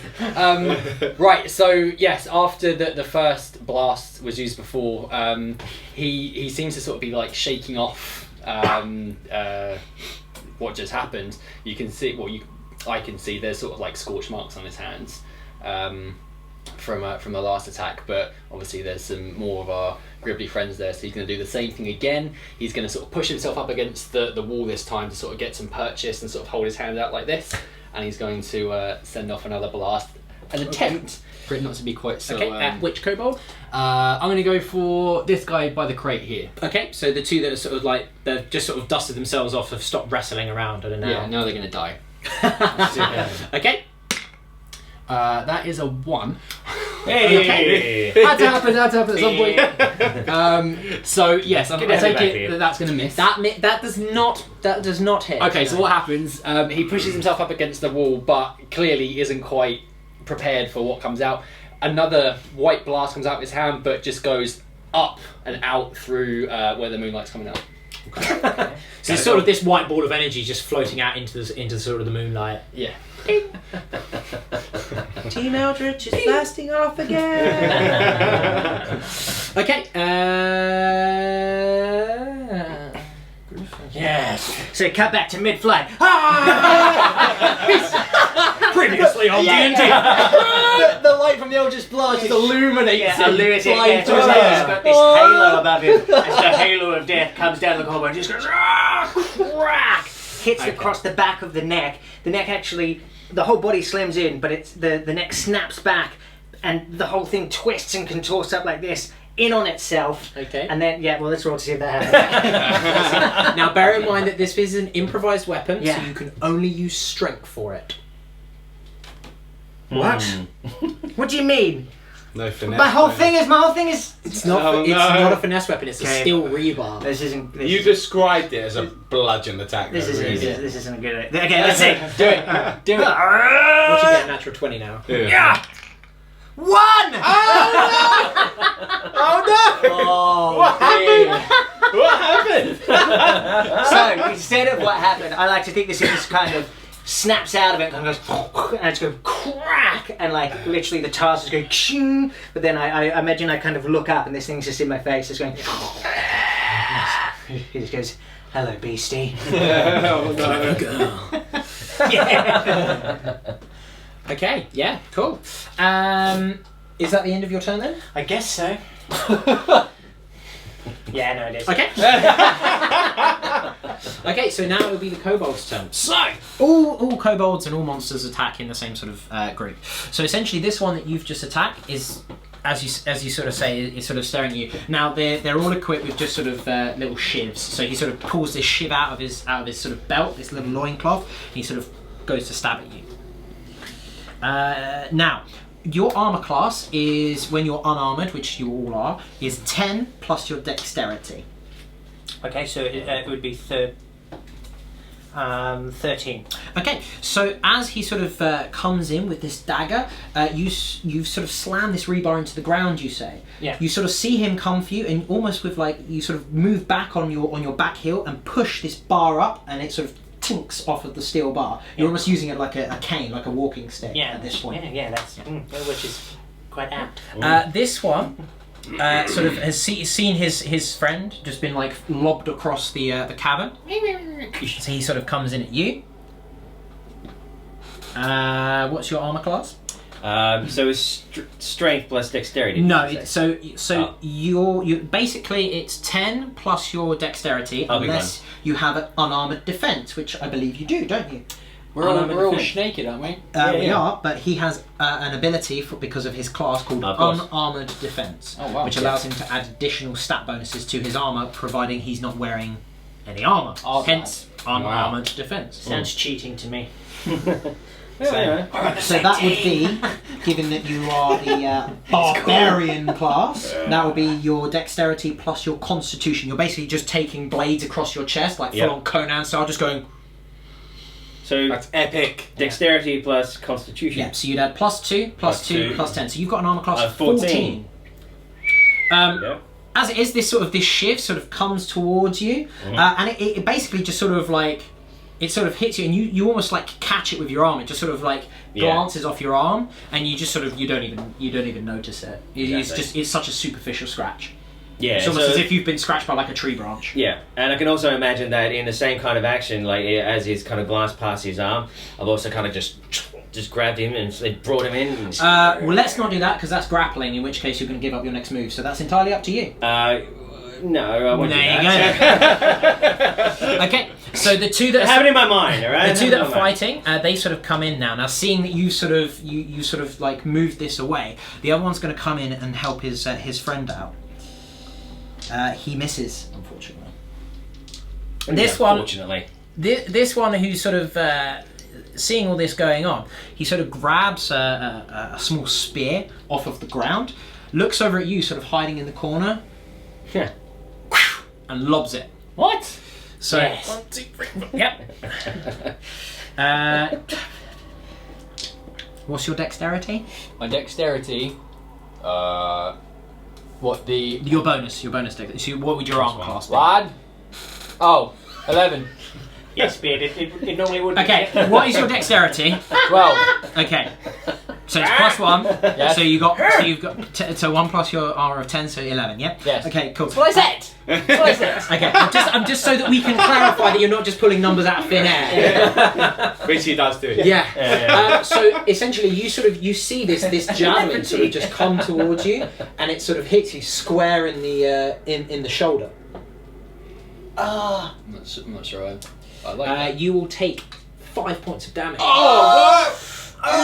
So essentially, this javelin is just sort of like careened Skewers across. him. It's like boom. Am I in the straight wall right now? Yeah. Almost. Pretty much. It's knocked you back against it. Yeah. Woo!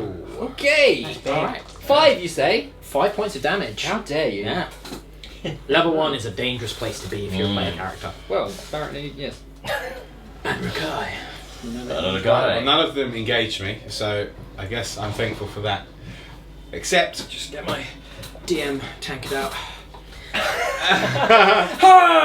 I will now continue Yes. the charge. So I move in. Yep. And what Amrakai does is basically, because he was running forwards, and then as he caught up with Luco's moved in. Unfortunately, you missed, but then you've got into a semi-grapple with this ship. Not really, but yeah. Amrakai swings the pole around, brings it down on one of their skulls. Alright. But does he? But does he? Let's find out. Long at my people. Well, plus my strength bonus. and your proficiency. So that is 5, 6, 7, 8, 9, 10 in total. Do you even swing, bro? Do I even swing? You do not swing, bro. It misses, sadly. Unfortunately, the kobold was too agile and leapt aside. I hate kobolds. They're irritating. Luca. So, yes. So as he's dodged, he takes the chain again, and in this time he just got, almost like we've been doing in the bars, he just got cracks it down on the top of the little blighter's head. Okay. Okay. Hiya! What'd I do? It's a special skill you've got rolling. Yeah. Well, I guess it is. I rolled a 19. Hey! Which makes it a 24 in total. 24 in total. 24? Yeah. Okay. Is that a hit? Yes. Let me think. Okay, so how much damage do you do? Yes. Alright. Oh my goodness. I hope you're enjoying this at home. Idiots! Yeah. That's 3. 3 points of damage plus your strength. Plus my strength, it was just 3. Okay, describe what happens to this poor little kobold. Basically, he caves in on himself. Yeah. The first thing to go is his neck. His neck's just crunched, and then he caves into the rest of his body. He collapses on the ground, and his skull is broken, and he kind of starts bleeding out of his nose and his ears and his eyes, and he's dead. Please remove the kobold. Nice. With pleasure. Okay. Okay, cool. So I've kind of Griffin's kind of blocked. He's blocked it. This like ching. So he's kind of lifted up with his foot. Now what he does is he is going to hit with this. Is he? Like, the It's not your turn. Yes, it is. I'm after Anna second. No, it's... Carry on. I mean, I like where you're going with this, but, you know, it's not your turn yet. I'm sure it's my go. I appreciate your enthusiasm, man. No, so... That's embarrassing. It's alright, we'll get in post. Whilst this is all going on, Kane has sort of like entered the room and is now trotting over to where the old man is, and he's sort of like giving him the wave over. And the old man is sort of like full on, and you hear like a sort of... He's clearly found what he's looking for. Oh, good. In this I'm glad he's found something. Yeah, same. On to you, Joe. Can I shout at him because he's... If you want to, yeah. So talking is technically a free action within reason. Bear in mind, do you have I think a big I've just fear been in impaled your into a wall, so maybe that's not my first priority. Okay, so at this stage, am I impaled into the wall? Or is this You're thing not just impaled pretty much- into the wall. No, Okay. no. There's no. That's not what's happened. It's it's knocked you back. It's a kobold. It's not like hitting you with a rail gun. Okay. He's thrown a spear at you and it's sort of gone. Boom. Alright, cool. It's a deep wound. But Am I it's able to not pull it like- out? Yeah. Then I will just do that. He's gonna, he'll sort of like right himself again and just pull this thing out of his shoulder and just sort of look at it, sort of shake a little bit of rage and just throws it against the wall. He's gonna, I think based on where he is, he's gonna go for another Eldritch Blast.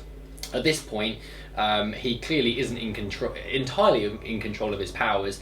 The rage that was experienced from getting the old spear through the shoulder, he just clenches both fists and then through his mouth this time another blast comes through. His mouth? Yeah. Let's see if it hits this time. No. So clearly You're he's not gonna break that away, completely unable to control his powers and just fires into a wall. He just burps. You destroy one of those barrels. Yeah. Clearly. Yeah. All right. Yeah. So, previously on the Griffin show. Yeah, right now. So, okay, so he's blocked. He's held it up like a cane, so he's going to ching. So he is going. It's going to count as like a bludgeon attack. But when I describe it is like he leans forward, headbutts him, and then spins around on the spot and like backhands him across the face with the bar, sending him spiraling into the ground and dead. So let's. Does he? This time. Yes, he does. Of course he does. Yeah!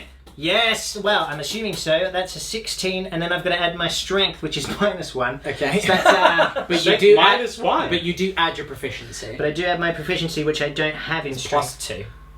No, you don't need proficiency in strength. Proficiency bonus is just a flat okay. bonus that applies to anything. Okay, so you're it's proficient 17 in. then. 17. Yes, you do indeed hit. How much damage do you do? Now, do I -1 from this You as do well? have to -1 because of strength. Yeah. Give me my sword, damn you! All right. Yeah. So it's all right because I'm going to roll a 4 anyway. Okay, I rolled a 2, so I do 1 damage.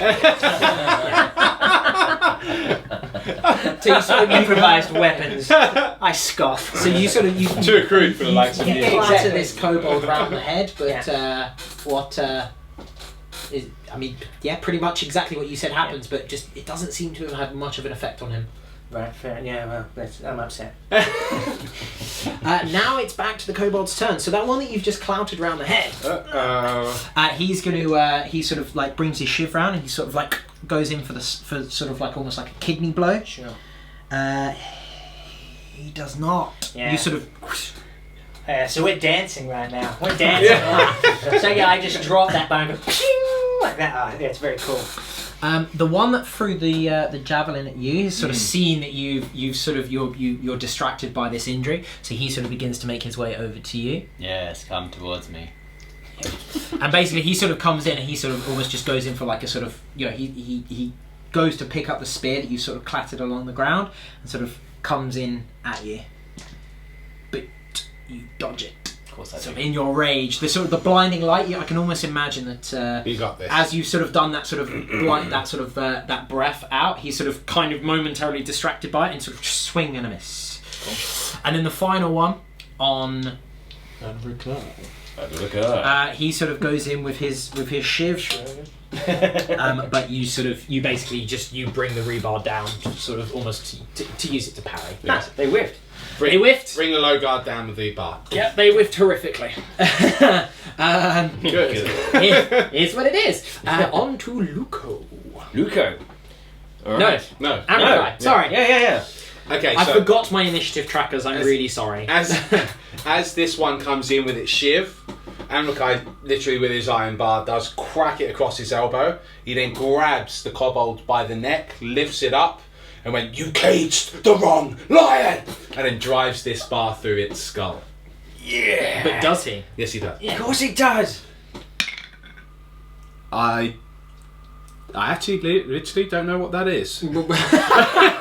It is between a 3 and a 17. isn't it? It's a little like that. I know. Well, it's a Yeah, 17. Okay.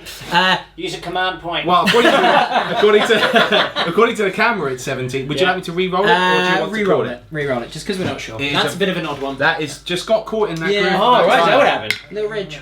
Right now, I did get a 12. That is distinct. Yeah. So 12 plus my strength bonus, which is 3. So I'm on 15. Sir. You hit him. Yeah.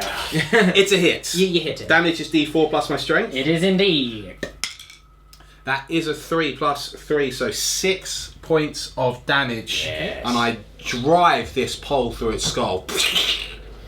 Yeah. And then I fling it, take it out, fling it to the ground.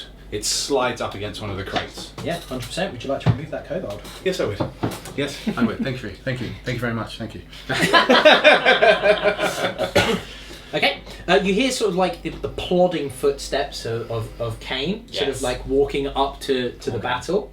But I have no model for him at the moment. It didn't arrive in time. I'm sorry. So you don't get to see Cain in all of his stupid glory. But essentially, he sort of wanders into the fight. But he's going slowly, and he's sort of like he's still got these chains sort of dragging behind him. And you can see him sort of like starting to wrap them up. He saw what you did. And he's just like wrapping them up into a fist. Now, whilst you sort of seen that, you hear a... Whoa, and you what? turn to see the old man with a pistol outdrawn. Oh, decent. He basically you see this sort of smoky cloud, and this, for want of a better word, line sort of shoot across the cabin. It impacts square past this one that you're sort of dancing with. Whoa. And drops him. He sort of his head explodes in like a shower of blood. Yeah. Like Wow. so. Yeah. Griffin gets covered in this blood, and you can see he kind of stiffens for a moment. Goes. Just wipes his face and goes, I hate that.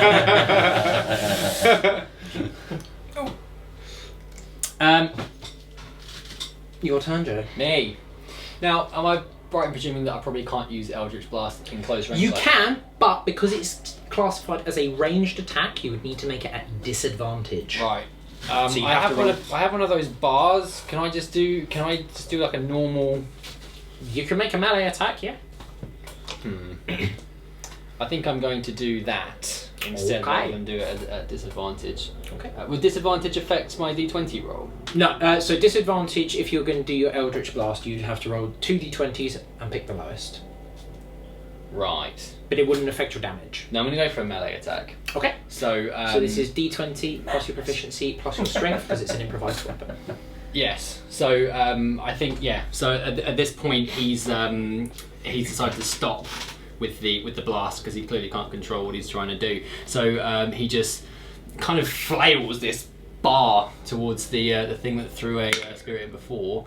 As a hit on a 17. Yes, it is. Yes. Bar damage. How much damage do you do? It's a 4, right? D4, yeah. D4 plus your strength. Which one's a D4? What's a D4? one's The not- triangle. yeah. The one that has four. One with numbers on it. four things on it. And a 2. Two. Okay, so you, this bar sort of cracks across this kobold's face, and it sort of, you can see it's almost like its jaw is like popped out of its socket. It's like, but it's still standing. Right. Cool. Okay. Tough little player. Right. To the well, Griffin show. Yeah, well, Griffin's got nothing much to show at the moment, unfortunately. So he kind of looks around. He looks over at where that shot has come from. He kind of gives him a nod as if he's not really too impressed. Seeing that the nameless silver-haired man is in trouble, he's really too far away to do anything.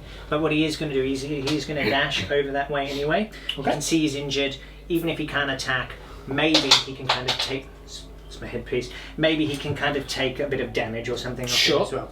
So, excuse me. So yeah, he can definitely make it if he dashes. So you're making a just dash runs. action. Okay, cool. So this kobold sort of sees this silver-robed man, just sort of purple-robed man, just sort of skid round like next to him. He's like, hello. Yeah. Okay. It is the kobold's turn.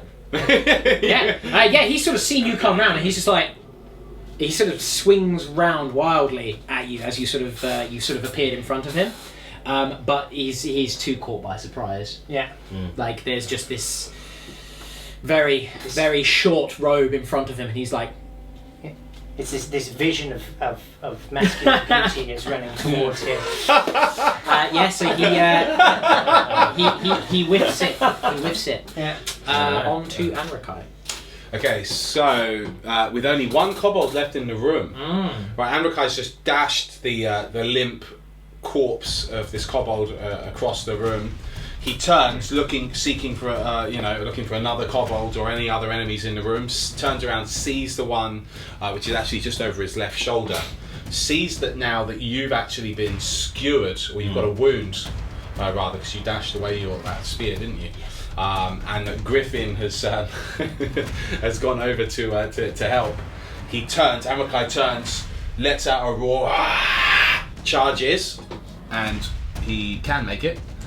There, 3 squares, And I will attempt to drive this iron bar through its back. Are there any because he's like outnumbered? Is there No, any... there's no. I mean, well, there's optional rules for flanking and things like that, Right. but that if we use those, it applies to enemies as well. So I'm on a 12 total, including my You strength don't bonus. need the flanking bonus, trust me. Yeah, you That's get out of it. here. Yeah. Okay, so Damage. we get him, and then we roll a. Well, it is a 4. In fact, folks, that's a 4. So 4, 5, 6, 7 points of What damage in happens total. to this kobold? Well, because it had its back to me, and Griffin, because it was going for this person.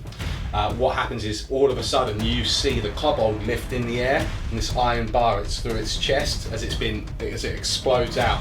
So I stab him in the back, lift him up, and I just kick him off of it, and it just lands on the wall next to you. Yes. And then flick the blood, the gore off of the iron bar, fling it to the ground, and then start looking at the crates. I don't say anything. Yeah. All right. Well done. You've just completed your first combat encounter.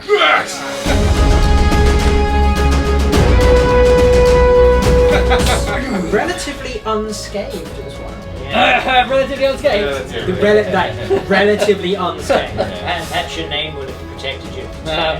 Names power. Names have power. Oh yeah. Okay, so in the aftermath of this, just to sort of preface before you move on to yours, the old man sort of goes back to rummaging through the crate that he'd found this weapon from. Kane is sort of stood in the middle, and he sort of looks over at you. He sees all this blood, and he's just like, he starts like full on like running towards you, and as he sort of gets up to you, and he's like towering over you, and he just sort of like he looks at you, and he sort of places a hand on your injured shoulder, and you sort of feel this sort of surge of energy sort of roll through you. Hang on, what? Yes. You heal 12 points of damage. Oh! Whoa! So you're back up to full hit points. You essentially you sort of Kane. you see like this blood sort of like, and the wound just sort of seals, no scar at all, and he sort of like takes his hand away. He sort of looks, and he's like, "Kane fix, pointy man. Kane finds stuff now," and walks off towards some of the crates and just starts basically ripping some of the crates open. So he's just sort of He's basically just wandered off past sort of back towards the main collection of crates. wow. Okay. So Wow. amazing.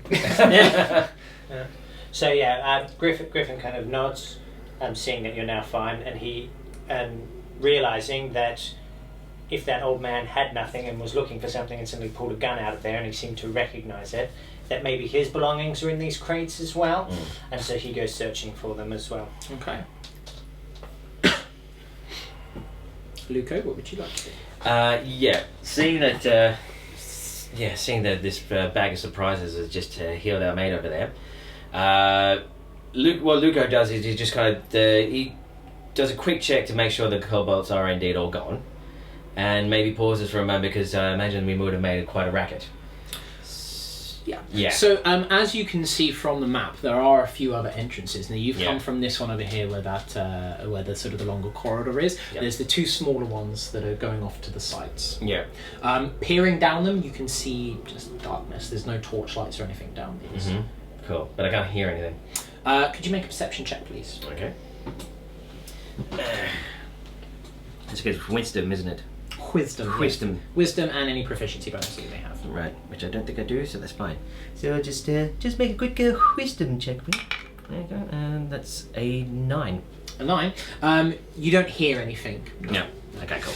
What you do feel is from this right-hand passage, the breeze is stronger. For this one here on the right. Yeah. The breeze is stronger. The breeze is stronger. Ah, very good. Okay, cool. Good to know. So he basically just chucks the chain to the ground. He walks up to the crates. On his way, he kind of checks the old man and just kind of... Was the old man just kind of rummaging through? So the old man is basically, he's put on like this pair of sort of like these dark grey trousers now, and he's got this brown leather jerkin on, and you can see he's got these two harnesses, and he's got these pistols in them, and he sort of swings on this green leather cloak, this coat rather, and he sort of spins round and sort of buckles it up. He sort of nods at you and just goes, "Well, if you were all taken from Radding, I imagine your stuff will be here as well." Yeah. So Luger, he kind of makes his way towards the crate, but in passing, he hears that, and he just goes, "That's quite a weapon you have." Yes. Custom built. It's been with me for quite some time. Not sure if I've seen anything like it. It's common around. Well, not common, but you'll see them around these parts.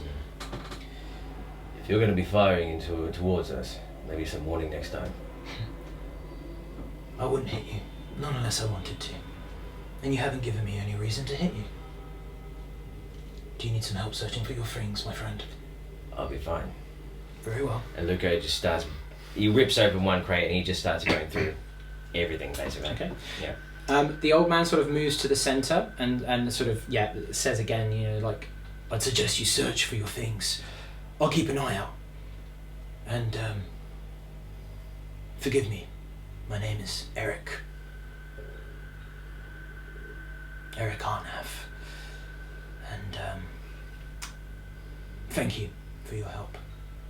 And, I'll keep watch. And he sort of stands in the middle, basically just like peering between both sort of hallways simultaneously, sort of hands, sort of folded. As you go after you said that, Luca also then acknowledges you and says, "Eric, thank you." And he continues to rummage. Okay, rummaging. And Rakai had immediately started searching these Of course, crates. yeah, But because it's near where this person is, he's obviously witnessed that the wound is gone. Kane's just standing there, obviously. I imagine looking a bit lost. Yeah. As Amrakai's searching, he looks up at you and he says, "You know the tide." I'm aware of the tide. Yes. But your hands, they're burnt.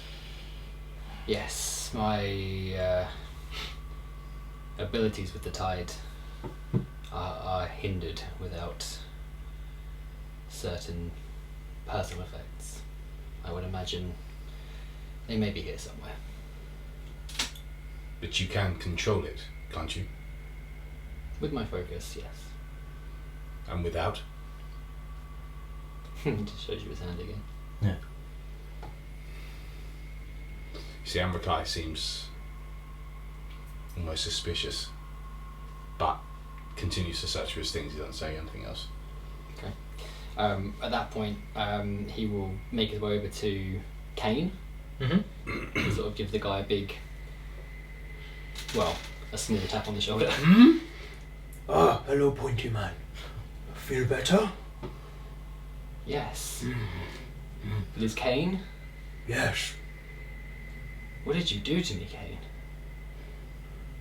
The Keeper protects life. I serve the Keeper. Life is good. And I can use her powers and heal. As I heal you, Pointy Man. Yes. Can I call you Pointy Man? If you wish. My name is Erevan. There it is, folks! Erevan Horomir. Ereban. Home. I like Pointy Man. He sort of walks out and just carries on searching through boxes. Nice. Well, as he goes, he sort of shouts, "Well, thank you, and thank you to this keeper you speak of." Okay.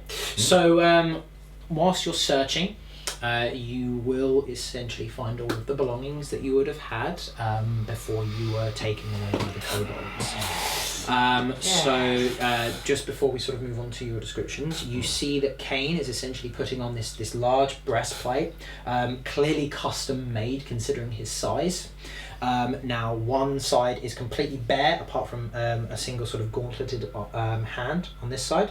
You can see a Triskele, so sort of like essentially a swirl pattern emblazoned on the chest plate. The rest of his side is like completely fully armoured. He's got like loads of sort of pouches and sort of scroll cases hanging from one side. And as he sort of like puts this on, you can see he's sort of like... Then he sort of moves this crate out the way, and you see this massive warhammer, like this two-handed beast of a weapon. And he sort of picks it up, and he's just like,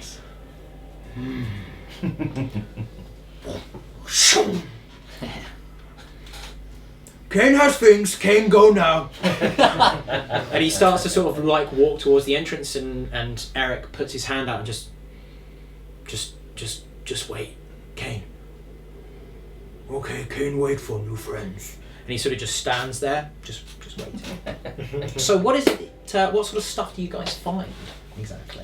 Well, do we want to go in? Well, Griffin, let's start with you. Right. So, by the time you kind of look over at Griffin, he's almost fully dressed. So he found his effects quite early on.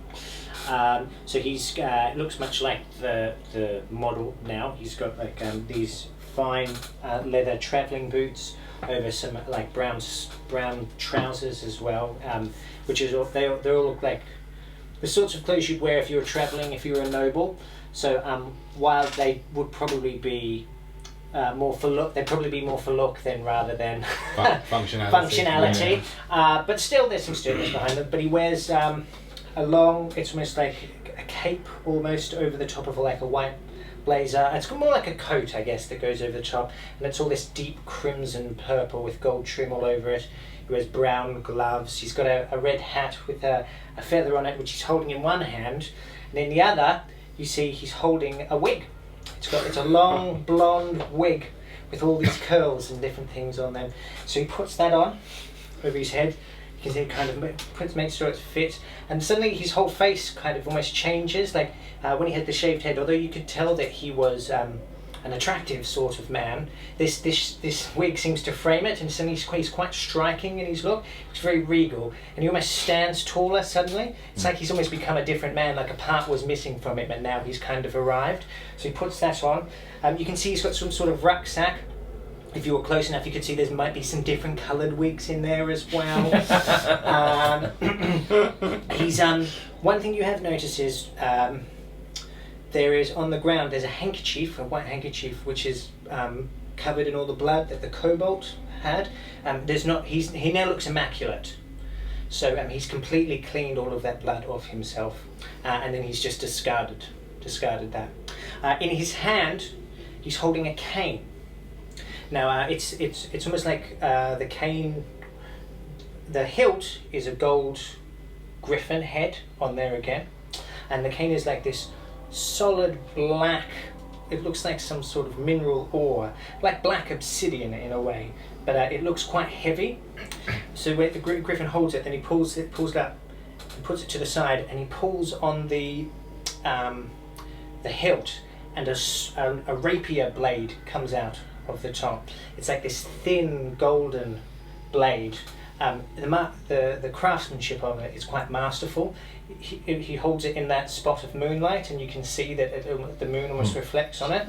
He throws it up in the air, and he catches it on his hand, on his two fingers, and it kind of lands there. You can see it's perfectly balanced. So he checks it, then he throws it up with a bit of a flourish. He puts it straight back in, and then you take it. If I had had this, you would have seen what a dancer I truly am. That crude weapon. I don't understand how you people use them.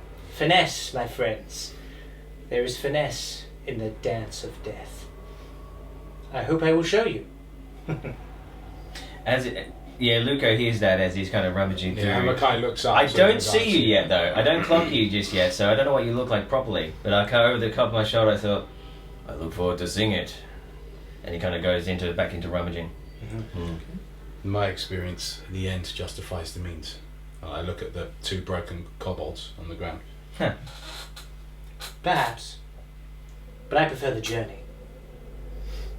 I prefer the end. Yeah. And I think you look quite fantastic. Please tell me he says that in character. Griffin bows very low and says, "Thank you. I don't believe I've caught your name. My name is Griffin, Lapine de la Rose. And you are?" My name is Erevan. Erevan Horriman. Erevan. It's a pleasure. The pleasure's all mine. You have quite a skill there. I've not seen it that strong, since I left Excellion, my homeland. It's My display there was quite shameful. I must apologise. But Shameful. I have means of controlling this power, but as you've just experienced, I didn't quite demonstrate that this time. We are still here, Elvan. There'll be another time. You'll see. And he goes over to the crates and the rummage. Okay, so you found all your equipment. Yeah, I mean, there's other things as well, which I'm not going to go into now because there's no point. No. I mean, essentially, what would happen is you'd find the equipment that's relevant to you, and you would make up a pack of. Now, what you would do on character generation is you generally decide between sort of 2 packs which contain a number of items. You'd do something similar from the thing. You would find enough rations, bags, pouches, things to carry stuff. There is one thing specifically that because he had a ring with his house insignia on it. Okay. Because he's from House Hainault, and their insignia actually is the Griffin, so he's literally been named after his house. Okay, could you make an investigation check for me? Sure. Yeah. So I haven't found that yet. Hello. Okay, that's very strict. Okay, so he would. So I take that back. He would have that moment of where he takes that out breath, but then he would have realised that he was missing it. So is this a Investigation is intelligence. intelligence? So I have this as for saving throw. I have proficiency. Or is this Right, just okay. a straight So this straight is a intelligence? straight plus whatever your intelligence check is. It's not a save. Okay. And then if you have investigation as a proficiency. Okay, I do not. So it's just a- D20 plus whatever whatever. intelligence bonus. Okay, so oh no. Okay, so I don't have. I got 2 In total. in total. That's a lot of ones so far, guys. Yeah. Huge. Okay, you've been searching for it, but you just you haven't found it. It's not here amongst this stuff. Yeah. At all. So is it something that perhaps I've overlooked? You can carry on searching. Yeah, but I would. you'd carry on searching. You wouldn't find it. Okay, so suddenly Griffin's quite unsettled. Good. I hope you are unsettled. Yeah. Okay, so you're still rummaging at this point. Erica, what have you been doing? So I did look up to see. So okay, Well, you said you were rummaging like 3 times. There's only so many times I'm going to let you like go. Oh, I found my stuff. I thought we just assumed that eventually I'd find my stuff anyway. Eventually, you will find your stuff, but I've given you like loads of opportunities to describe your stuff. So Erica hasn't had a little word in yet. So I guess not. Okay, and we're kind Yes, of- the dungeon master. Now we see it trickling out. Yes. So Yes. Anvakai is the only time he stopped rummaging through the stuff, because he was pretty much on it straight away, was when you did the flourish with the blade and we had that little exchange, Griffin. One thing that you do perhaps notice is that shortly after that, shortly after we spoke, it's almost like when he's spoken, when someone gets something caught in their throat, and there's a bit of a coughing fit. Just it's not violent, but it's and he hasn't been wounded in that fight, but again, seems like he's not that well. Nonetheless, he continues on afterwards, and actually does find a crate with his stuff in it.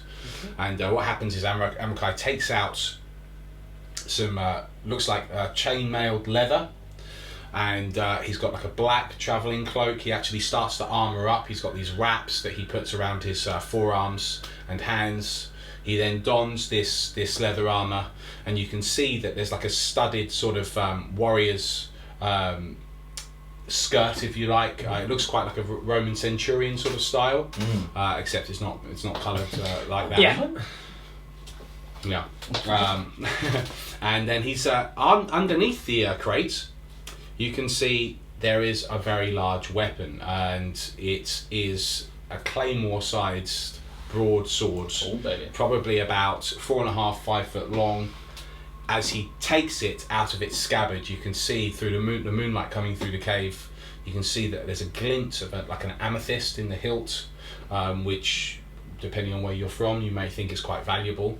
it certainly seems to be valuable to Gri- Amrakai. Griffin would recognise that as being valuable Yeah. from Excellent, the minds Yeah. of Excellent. He'd be quite familiar with that sort of stuff. Right, yeah, so I mean, you know, and it is like, it's a beautiful stone. It does catch in the lights. You can see he does acknowledge that to you. Yeah. Yeah. And as Amrakai sees you, he like puts the blade across his face, kisses the actual blade itself, and you hear under his breath he says Elandia. He then sheathes the blade. He's got a pack with some various things. One of the things he grabs straight away is a really, really long draft from some sort of flask that he's got. You don't know what's inside it, but it seems immediately like soothing, like it's just taken the edge off for him. Pops the cork back in, puts it in his pack, and essentially his travelling cloak looks really weathered. He doesn't look particularly affluent. He has got, looks like a soldier of sorts, or potentially a mercenary. But if you were to see him in any village, you would assume that he was some sort of hired blade. Okay. That's me. Luco, Hey. have you found your stuff yet? So I have found my stuff. Yay! Yay! All right. So Thank you you like very that. much, Dungeon Master. So the first crate he looks. Oh well, he finds his stuff in. Basically, very simply, he has like a set of sandals, like he wraps up with. He has also like a pair of hand wraps as well that he starts to kind of wrap around his hands like this, and the other one. He also has some more wraps, so he kind of like ties his hair back as well. Almost like Rambo, I guess you could say. But not really. Like Ignore it. that. Yeah, in post. Okay, so and the last item he gets from there as well is like a little necklace. The pendant is almost like a large, kind of looks like a shark tooth as well. So he kind of surveys that, sees that it's not damaged. He puts it on, and finally, he also takes out some robes. They are green. They're like leafy green, dark leafy green. And he kind of just looks at it, sees that it hasn't been damaged. He kind of looks like it's really important to him. Value-wise, at the side of it, you can probably see that it's handmade. It doesn't look anything particularly special or flashy or anything. Like it's very simple, but it's just like this handmade dark green robes, and he actually kind of brings them to his face and breathes them in, and he kind of mutters something to himself that you can only assume is probably his native tongue, but the one thing that you discern from that is you kind of hear him say "Cities," and then he wraps his robes around. They're kind of like monk's robes, and he also has a belt with might be a little bit a small short dagger in there, maybe a pouch on the other side, and he also has a rucksack as well with all his rations and things like that. But finally, he also sees in another crate just in front of him. This one's not kind of bolted down. It's almost like covered with like a rough cloth. But he kind of walks towards it and kind of removes the cloth. And in there, he reaches in and he pulls out what looks like a large. Well, it kind of looks like a bow staff to begin with. But you can see there's like a long red wrap around on one side, covering something up. The color, and again, this is very kind of, I don't want to say, well, primitive for lack of a better word, handmade, really dark wood, almost like an oak or whatever a dark wood would be, I suppose. Oak is about right, yeah, I guess. oak would be about right, I suppose. Yeah. And then he kind of holds it up, and he starts twirling around like this, and the wrap starts undoing. So it's a long red wrap, almost like about probably almost the length of his body, nearly just under 2 meters or so, something like that. And it reveals a blade at the end. So what it essentially looks like is a long, kind of like a whaling spear, like those old-fashioned whaling spears. But instead of the blade being like a steel of any sort, it actually looks like it's been carved out of, kind of like an ivory, like it's been carved out of like whalebone or something like that. And then he kind of brings the blade to his hand and kind of looks at it, and again he mutters something to himself. And what you can discern from that is saying to himself is "Kaete Ganio," like that. Wraps up the blade again, puts it by his side, and then he kind of stops, and then has a moment. He looks around, and he starts to make some calls. Okay. Yeah. Okay, could you make a nature check, please? Okay. So nature. And what's that again? So nature is against intelligence. Intelligence. Okay, cool. Yeah. Which, But you know what? You can make that against wisdom. Oh, really? Yeah. Okay, because otherwise I would have had a -1. Thanks, mate. Cool. You're not really using your smarts for this particular thing that I'm asking you to do. Exactly, yeah. Makes sense. That's 19. 19. Of course. Nothing. Hmm? Nothing. Oh. I thought I rolled rather high there. You did, just not high enough. Yeah. Really? Yeah. Interesting. Okay. So he kind of sees that there's no response and he looks a little bit worried. But okay, he moves on and he kind of turns around to see the rest of you now fully garbed.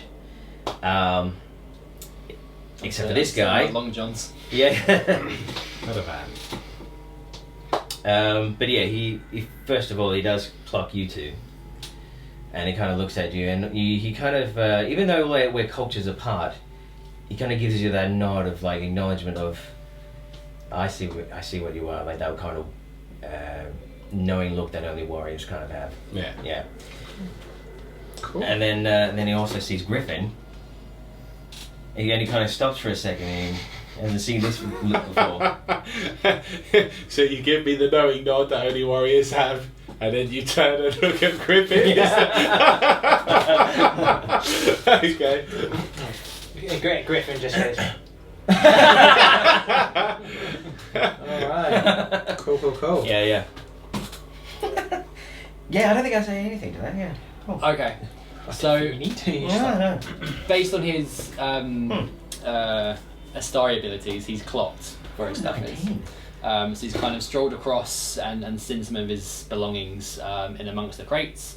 He's found his clothes essentially. So he's most of his clothes are pretty basic leather-looking things. He's got some brown boots. He's got some black trousers, kind of held up by braces. He puts on like a relatively nice-looking white shirt.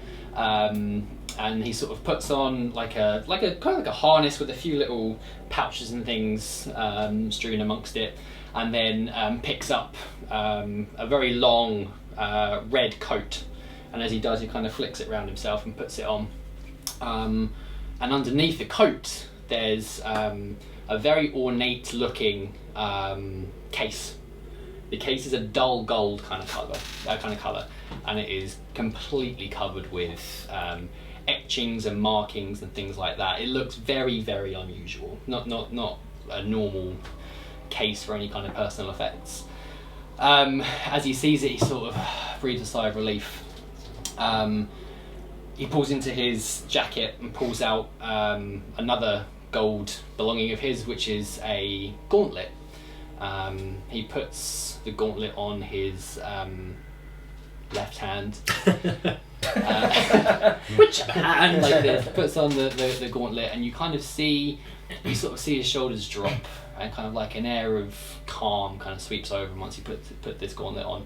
You don't really see anything apart from that, but he does seem to be at peace with this thing on his hand. He kneels down to the case and kind of like hefts it up. It looks quite heavy, and he kind of fiddles about with a couple of bits, and you sort of see lots and lots of little mechanisms sort of go, and it just kind of gets jammed. He looks around a little bit embarrassed because he thought it was going to be quite impressive. And he just gives it a knowing kick, and he goes, and then it kind of just folds open at the top like a toolkit. He reaches inside and he pulls out with great ease quite a large looking weapon, and what you see is a very unusual looking blade. It's a dull gold, like the colour of the case. Quite long, not quite as long as the claymore that our friend here has, but probably, I don't know, 2.5, 3 foot long, and a very boxy looking hilt. No extravagance here at all. It looks like it's been made by someone on from a far place. Nothing that anyone can really distinguish. Very boxy, very sharp edges, almost kind of like a rectangular handle. It looks to be very heavy, but you kind of see Erevan. This thing looks like it's made out of paper. Nothing to it at all. And he sort of holds out. He's not big, is he? He's Erevan. No. He does. When he was in his long johns, he sort of didn't appear to be very well built, but he is holding this thing up as if it's nothing. He sort of turns it towards him, so the edge of the blade facing downwards. He sort of listens to it, and you guys hear very, very faintly, sort of like a. And he says, Yeah, right. "Yes, I'm sorry. I won't let you go again." He puts it back in the case, closes it up, hefts up the case, which seems to be very heavy, and he's ready to go. So Griffin, seeing this, it talks to you. Yes. Good. Eric sort of gives you a look at this. My. What a motley crew I find myself in. Amakai spits on the ground, mutters something guttural under his breath. Nothing to be afraid of here. I'm not afraid. But you should be, if you're looking at meddling with things you don't understand. I understand this well enough. Good for you. You just stay out of my way. And then he goes to one of the corridors. Which one are you going to? He'll have a look down the So the the one left directly or ahead of him. Yeah, the one, the one that you're near. Facing, Yep. yeah. Okay. Peering down there, you see nothing but blackness. There's no torchlight. You don't hear any sounds. How many corridors are there too? There's 2. Okay.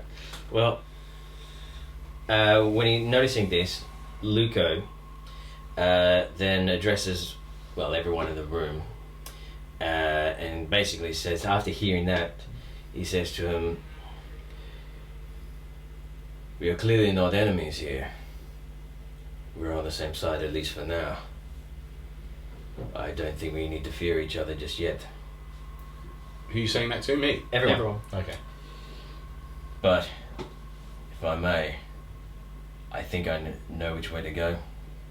The air is clearer this way, and points in the direction of the corridor that he checked before.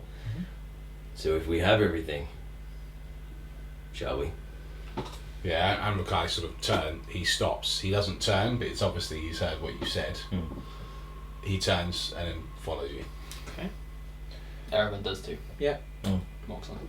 Kane sort of trots after you, like this sort of clanking of chains, and Eric sort of looks around at the sort of the mess everywhere and all these crates. Come on then, gents, we've got work to do, it seems. Sort of walks off down the corridor as well. So Griffin kind of lingers behind everyone a bit. He kind of has one last look around. When he realises he can't find what he's looking for, he takes a moment and goes, "Father, I'm sorry." Do you need a moment, good sir? No. And he just walks past you. So you're all heading down the cave corridor. Alright. The cave sort of winds. And there's a few torchlights, but not as closely placed as they were before. But you can smell fresh air, sea air, the salt sort of hangs on the breeze. And this network sort of begins to move on a more and more incline. And eventually, as you turn a corner, you see light, natural light. Good. I want out. Yeah. Moonlight, I'm presuming, is still nighttime, right? Yeah. Eric sort of looks around at you, takes the lead at this sort of point, sort of hands down sort of to his do you think? And sort of heads up towards the cave mouth. He sort of looks out for a little bit and sort of moves back in, sort of leans against the cave wall. Just like stroking his stubble. What are you pondering? How to deal with them out there. Out there. Have a look. I gotta look. Yeah, I follow. Okay. Yeah. As you reach the mouth of the cave, a wave of cool, fresh air hits your face. The night air is an eerie green, as the yellow light of the rising sun to the north mixes with the setting blue moonlight in the south. Tall trees, some of them over 100 if not more feet tall, surround the clearing, thick branches, densely packed trunks, forming a natural wall on the outskirts of this clearing. Long grass sways gently in the breeze, brushing against your shins, damp with the twilight dew. There are several more cave mouths dotted around the place, but what really catches your attention are two things. One, directly across from your position, what appears to be a temple nestled amongst the trees. Grey stone, akin to a dark marble, rises from the ground with a large sloped roof engulfed by trees. Balconies and openings sporadically break around the smooth outer walls at varying levels, and ornate columns hold them in place. Vines creep along the sides of the building, looking to reclaim it back into the land, and cracks run along some parts of the structure. But first and foremost before that, the steps leading up to this strange building are lined with a number of kobolds, skittering around, encircling a set of people, humans mostly, but you see a dwarf amongst them as well. The yelps come from this procession as they are goaded up the steps at spear point, the rattling of chains and manacles echoing throughout the clearing. At the top stand two kobolds, both seemingly larger than those you have seen previously, one bedecked with ornate golden armour with a large crested faceplate, chirping commands, screeching directly at the lesser creatures with a large ornate club in one hand. The other one, bedecked in a heavy set of feather headdresses, tribal fetishes hanging off of him, leans upon a staff, staring out across the clearing. And behind them is a set of huge double doors made of white stone leading into this building. How far away is it? Well, I think you'll have to find out in the next episode.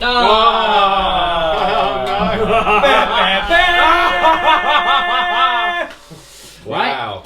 Okay, so episode 1 of A Cast of Players done, and it seems that we're just on the precipice of finding out a little bit more about our captors.